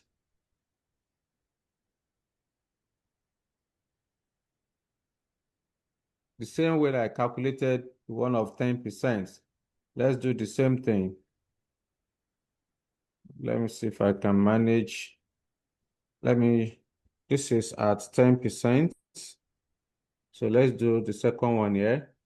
Annuity factor at 5%. Let me write this to make it clearer. Annuity factor at 10%. Okay. This one will then be equal to 1 minus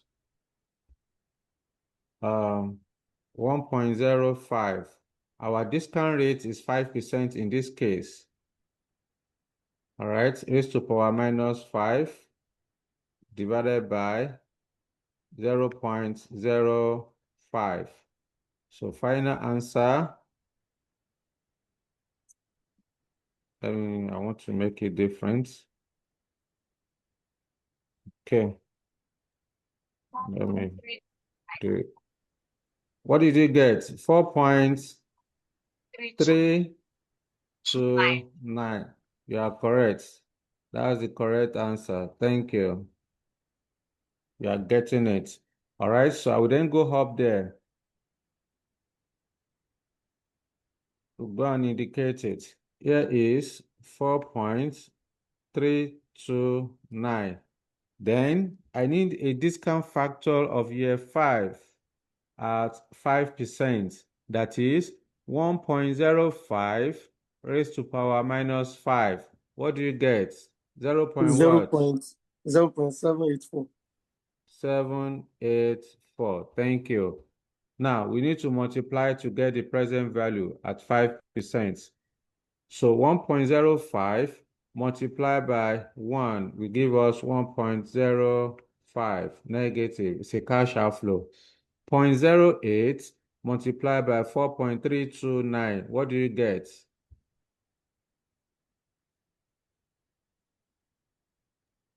$0.346. 0.346. So 1 multiplied by 0.784 will give us 0.784. Therefore, you add up the positive present value 0.784 plus 0.346 equal minus 1.05. What do you get? 0.08. 0.08. Thank you. 0.08. Now you can see we have a positive NPV. We also have a negative NPV.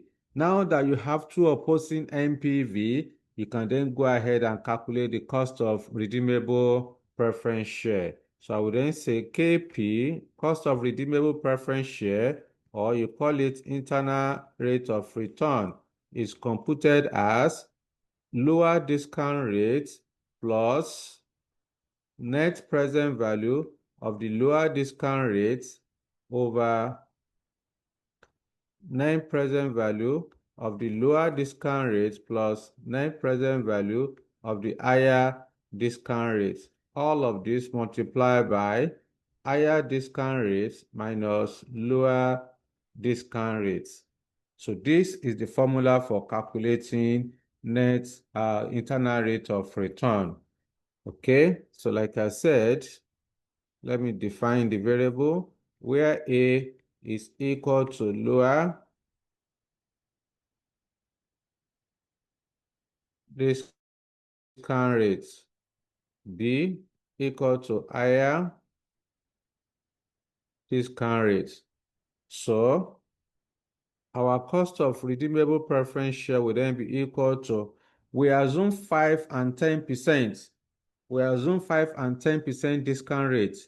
So lower discount rate is 5. So here will be equal to 5 plus NPV of the 5. NPV of that gave us NPV of the 5 discount rate, which is 0.08. Here is 0.08 divided by 0.08 plus NPV of the higher 0.126. Okay, all multiplied by higher discount rate of 10% minus lower discount rate of 5%. Put everything in your calculator. Give me the final answer. What do you get? So you are going to start from the denominator. 0.08 plus 0.126 equal. Then you leave it in your calculator. You then take the numerator 0.08 divided by answer equal, multiply by difference between 10 and 5 equal, plus 5 equal. Give me the final answer. What do you get? Yes. Okay. What do you get? What's your answer? 7%. Yes. I didn't get 6.39. 6 points. 6.63. 63. Did you say 6.33? 6.94. 6.94. 6.94%. So the cost of redeemable preference share is approximately 7%. Okay. So the cost of redeemable preference share of Johnson PLC is approximately 7%. So you can see in this our example, we use par value to calculate our NPV. Let me show you another method that you can use. If you like, anyone that is more convenient for you is what you should use. I think I have it in the golden book. I don't know. I think I use absolute value there. So let me show you. Anyone that is more convenient for you is what you should use. Can you see my screen? The screen I'm sharing right now. Talk to me. The screen is out. You're working with, sir. It's showing working. Okay, that means this one is not showing then. Let me stop sharing. I just want to demonstrate the two for you. Like I said, anyone that is more convenient for you is what you should use. Can you see the golden book now? Yes, sir. So this is the same question that we just solved. This is the same question that we just solved. So in my own solution here, I use the absolute value. So like I mentioned to you earlier on, anyone that is more convenient for you is what you should use. If you like, you can use par value. If you like, you can use absolute value. In our worked example, I use par value. In the golden book here, I use absolute value. You can see the current market value is 1,050,000. My dividend, as I explained to you earlier on, is 80,000. The redemption value is 1 million naira. So I use absolute value here. My NPV is absolute value. Meanwhile, in the calculation we just did, I use par value, but you are still going to get the same answer. It's the same answer you are going to get. All right? It's the same answer you are going to get. So if you want to say, okay, how did I get 1,050,000? It's simple, like I mentioned. The ex-div share price is 1 naira 5 kobo. Just multiply the 1 million 1 naira 5 kobo by the nominal value. Nominal value is 1 million naira. Okay? Nominal value is 1 million naira. So 1 million multiplied by 1.05, it will give me 1,050,000. Again, the nominal rate, the fixed dividend that the preference shareholders will receive from the company is 8% of the nominal value. 8% of 1 naira will give of 1 million will give us 80,000. Okay, the redemption value is the nominal value of 1 million naira. So that's what you are seeing here. That's what I've done. I think I did the working also. Yeah, this is the working. This is how I got those numbers. All right. So like I said, don't go and be showing so much skills on the day of your exam. Please, anyone that is more convenient for you is what you are going to do. If you like, you can use absolute value. If you decide to use power value, examiner cannot penalize you. You are still going to get the same answer. So anyone that is convenient for you is what you should do. So that is how to calculate cost of redeemable preference share. So far, so good. We have discussed cost of irredeemable preference share. We also discussed cost of redeemable preference share. And we said that the cost of irredeemable preference share is computed as the ratio of fixed dividend to ex-div share price. And we said that the preference dividend will remain constant. It doesn't change. It's the same amount. Therefore, there's nothing like growth.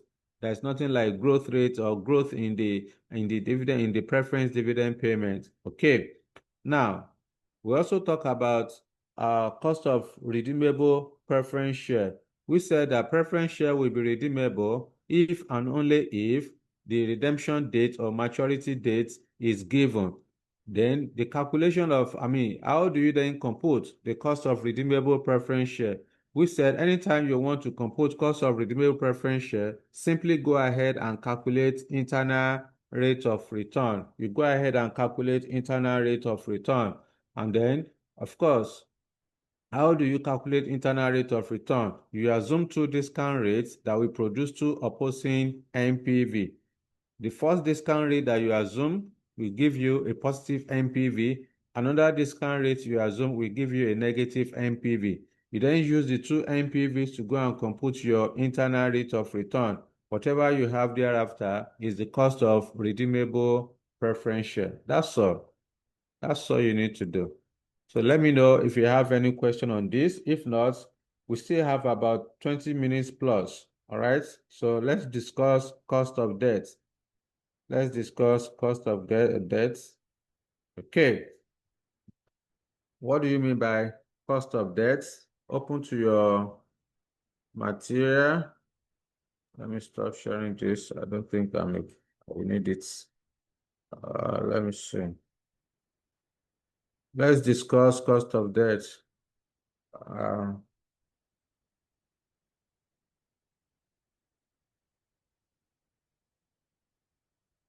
Okay.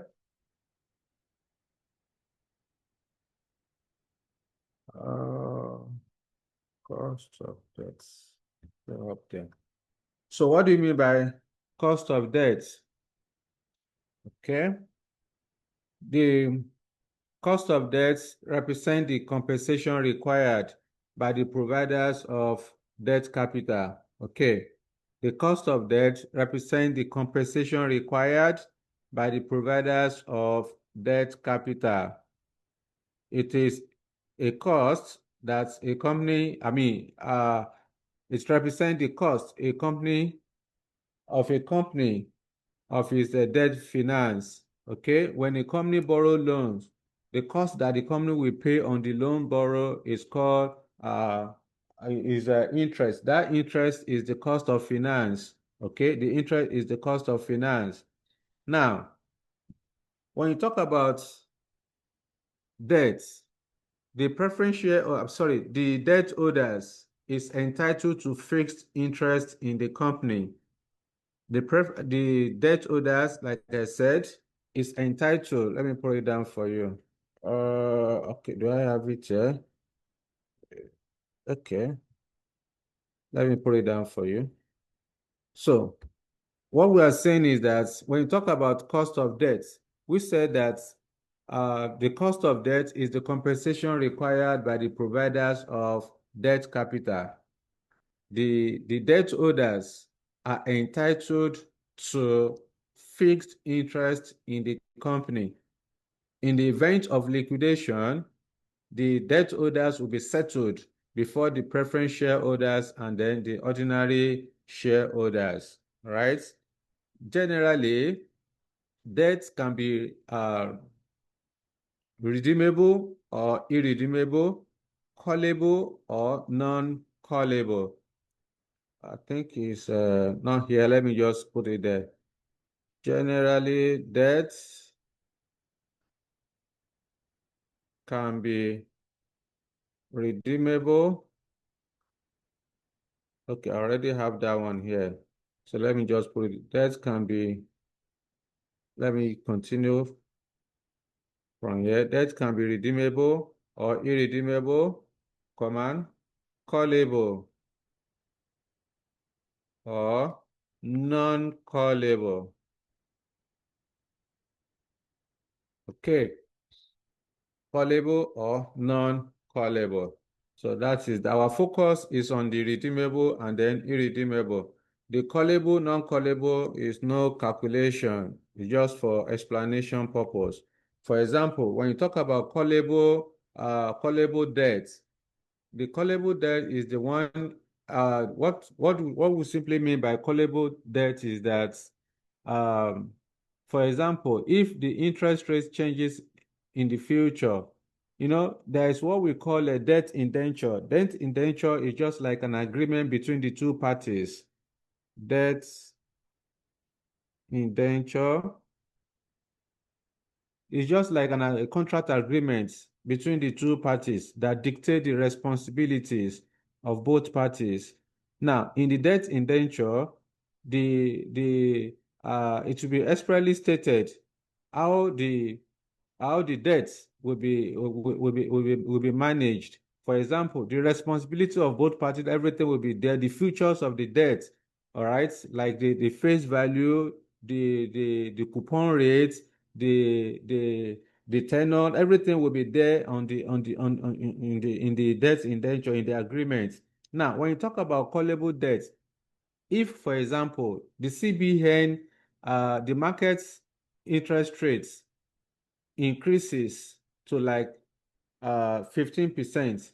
Meanwhile, when both parties are making the agreement, the interest rate is 5% is 10%, for example. So once the market interest rate changes, one of the parties can call back the debt to say, okay, let's restructure this agreement so that one of them will be able to benefit from the changes in the interest rates. So you are calling back the debt. You are calling back the debt. Of course, if the interest rates reduce, if the market interest rate reduce below what was initially agreed, the other party will also benefit.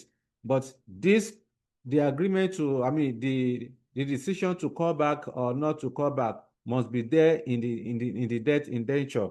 Okay, it must be there. It must be an agreement, so that that clause will be there in the agreement that, okay, if in the future this event happen, then you should be able to call back the debt, all right, so that we can restructure and then start all over.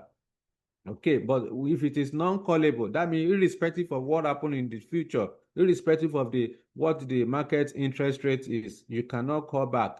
You cannot call back the debt. It's what it is. Whatever you have agreed from the beginning, that's what it will be. All right. So that is as per that. Then the major where we are going to be having discussion is the redeemable and then irredeemable. So what do you mean by irredeemable debt? What is irredeemable debt? Before we go to irredeemable debt, let's talk about types of debt. Let me see if okay, let me just manage a space here. Let's talk about types of debt. Types, or let me use, Okay. I'm thinking will this may be sufficient for me to do this. Let me just switch to explain the types of debts because you need to have this understanding.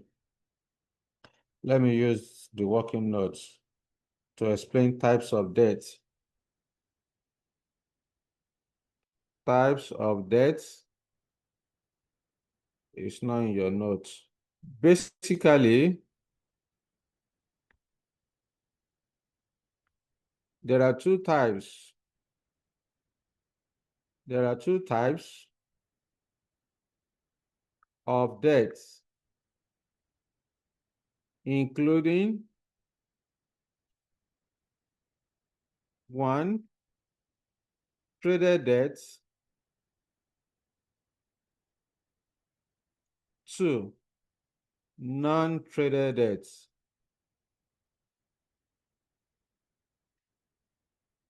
So what do you mean by traded debts?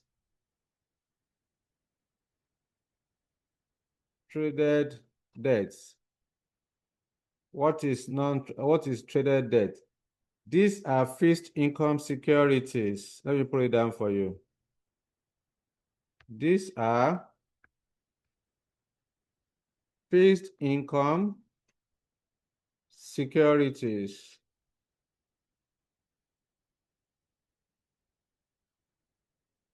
That can be bought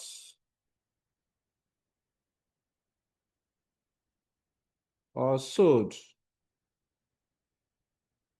in an organized financial market.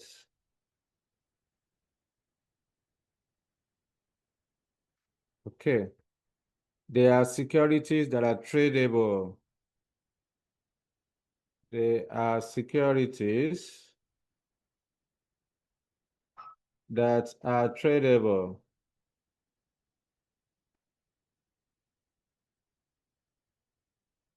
Okay. Now, who can tell us one example of traded debt?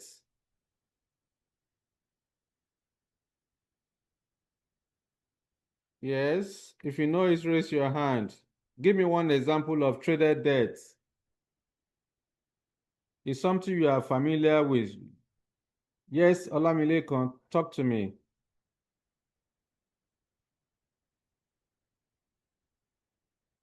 Lekan, go ahead. Okay. Examples of include examples of traded debt are bonds, debenture, or loan notes. You are correct. You are fantastically correct. You know, you can go to the market and buy bonds. You can also sell your bonds when the need arises. All right. So it is called fixed income security because the interest that the company will pay to the debt holders, that interest is fixed in nature. And that's why they are called fixed income securities. So example, like Lekon said, include bonds, debenture, and then loan notes. Loan notes.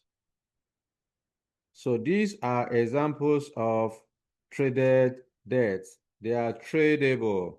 They are tradable. You can buy and sell them in the market, in an organized financial market. All right. Then the second one is the non-traded debts. Non-traded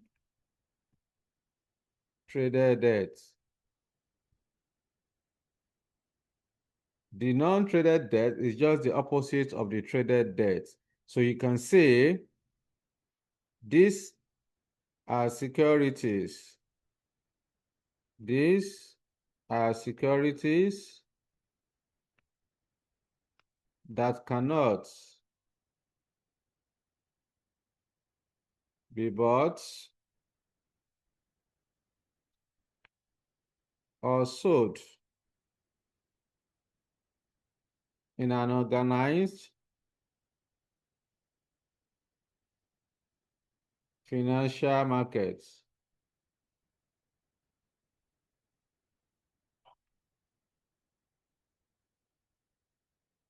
They are securities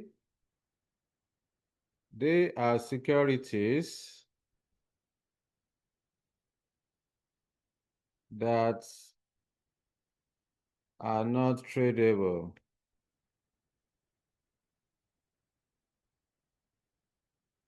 So you can buy and sell them. E.g., give me one example of non-traded debt. Lekon. Yes. Example is bank overdraft, sir. Okay, we have bank loan and overdraft. Examples include bank loan and overdraft. You can see you cannot take your bank loan to the market and say you want to sell it. It's not possible. When you are given overdraft facility, you can't give it out to another person for sale. You can't buy it. All right. These are non-tradable security. All right. So these are the two types of debt. So anytime we are in the cost of capital, anytime we are referring to debt, it can either be bonds, debenture, loan note, or bank loan. All right, it could be any of those. Anytime we are referring to debt. All right, so that's that. At this point, we can then go back to explain we still have about 10 minutes more or thereabout. So let's quickly talk about irredeemable debts. Instead of me to switch to your study material, let me just use this working notes to explain that. Irredeemable debts. So the redeemable and irredeemable debt is similar to our explanation under the redeemable and irredeemable preference share. So when you talk about irredeemable debts, this is the one in which the company will pay the annual fixed interest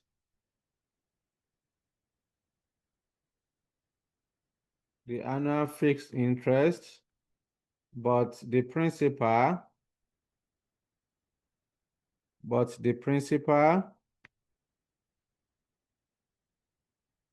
will not be repaid. So every year, the company will only be paying the fixed interest, but the capital contributed, the principal, will never be repaid. So that is the irredeemable debt. That is irredeemable debt. All right. The cost of irredeemable debts,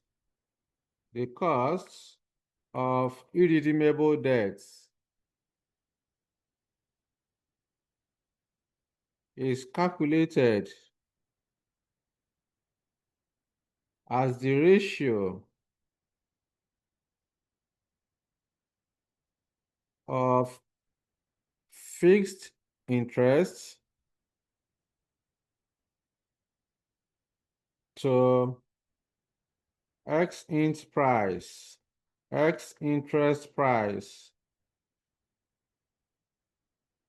depending on whether or not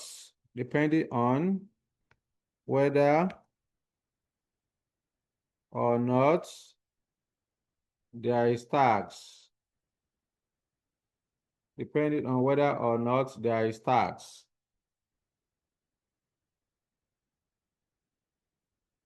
This is shown in the formula below, or this is shown as follows. This can be calculated using the formula below. So anytime you want to calculate cost of irredeemable debts, so number A, where there is no tax,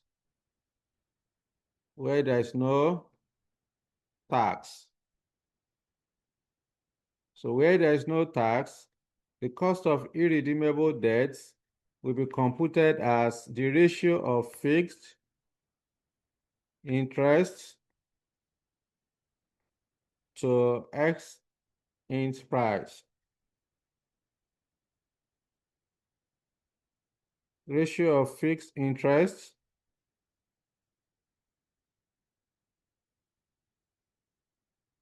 started again. This is a long time. Why are you doing this now? This last moment. Yeah, sorry. Yeah. To work now. I'm battling with my pain. I don't know. Let me just 1 minute. Let me finish this formula before we close the class for today. At least we have done something. Okay, it's back. Good. Okay.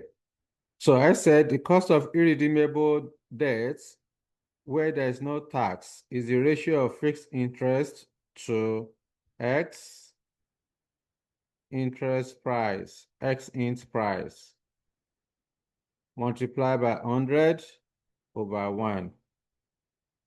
B, where there is tax,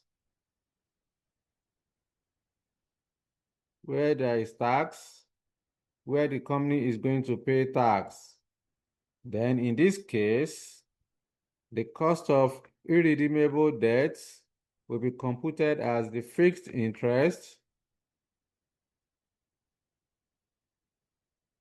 multiplied by 1 minus tax rates.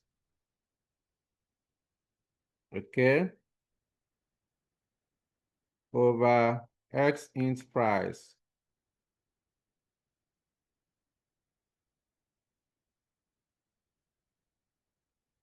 Where T equal to company tax rates. Okay, so this is the formula, or these are the formulas that you can use to calculate cost of irredeemable debts. Okay, these are the formulas that you can use to compute cost of irredeemable debts. All right, now I forgot to tell you that. Okay, let me just let's quickly do the last one, which is the cost of redeemable, and that's where we are going to stop. It's something we have explained earlier. All right, redeemable debts. Redeemable debts. What do you mean by redeemable debts? This is the one in which the company will pay annual fixed interest and the principal at the maturity dates.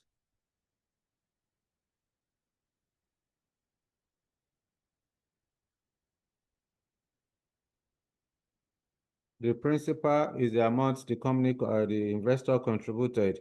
So, and the principal are the maturity or redemption dates. Debts can be redeemed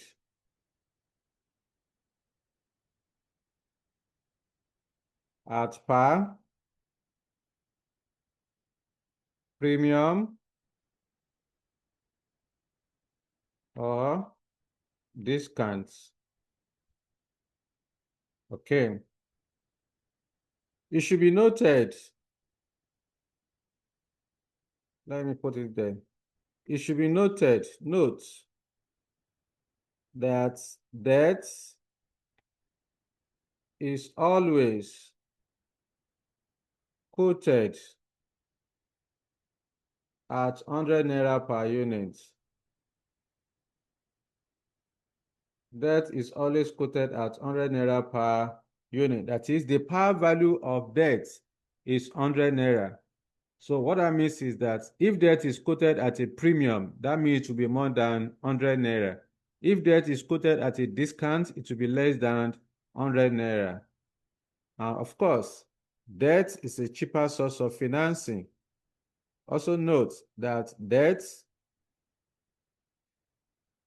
is a cheaper source of financing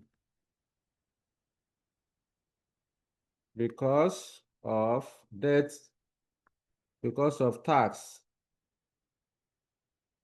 because of tax deductibility.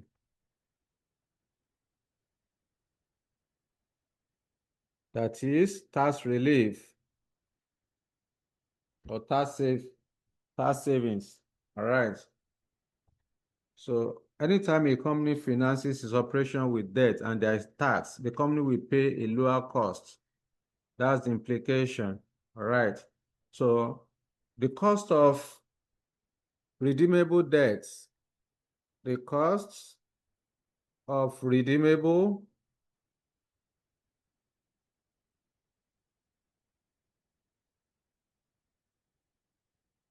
debts is calculated as internal rate of return, just like we did under the preference share.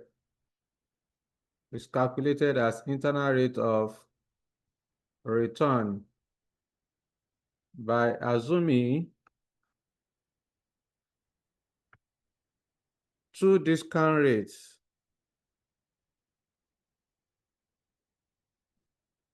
that will produce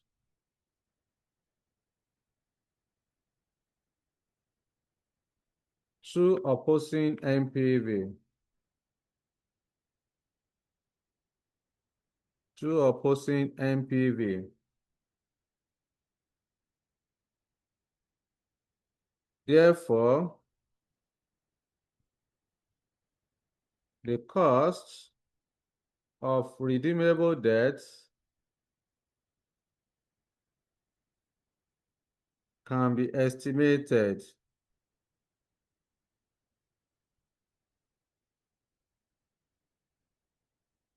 using the formula below, using the IRR formula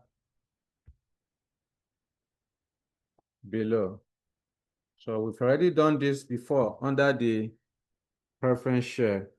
So KD, cost of redeemable debt, or you call it internal rate of return, is computed as lower discount rate plus net present value of the lower discount rate over net present value of the lower discount rate plus net present value of the higher discount rate. All of this multiplied by higher discount rates minus lower discount rates. So that is that.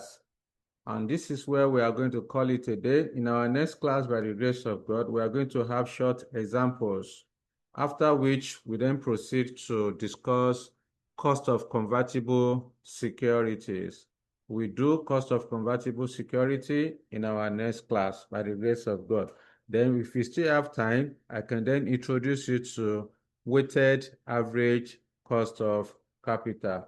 All right. Let me know if you have any question for me before we close the class. A sizable number of you have disappeared. All right, that's understandable. Talk to me. Any question so that we can close the class? Okay. If there's No no question. further question. Chiamaka, what did you say? I said no question, sir. Okay, from your end. It's all right. So I want to assume you are all fine, no question. Of course, calculation have not really begin, so no problem. It's understandable. Yes, I want to say thank you to every one of you for waiting behind to the last moments. Thank you. I appreciate. By the grace of God, we continue from here in our next class. I can see Olalekan is still on.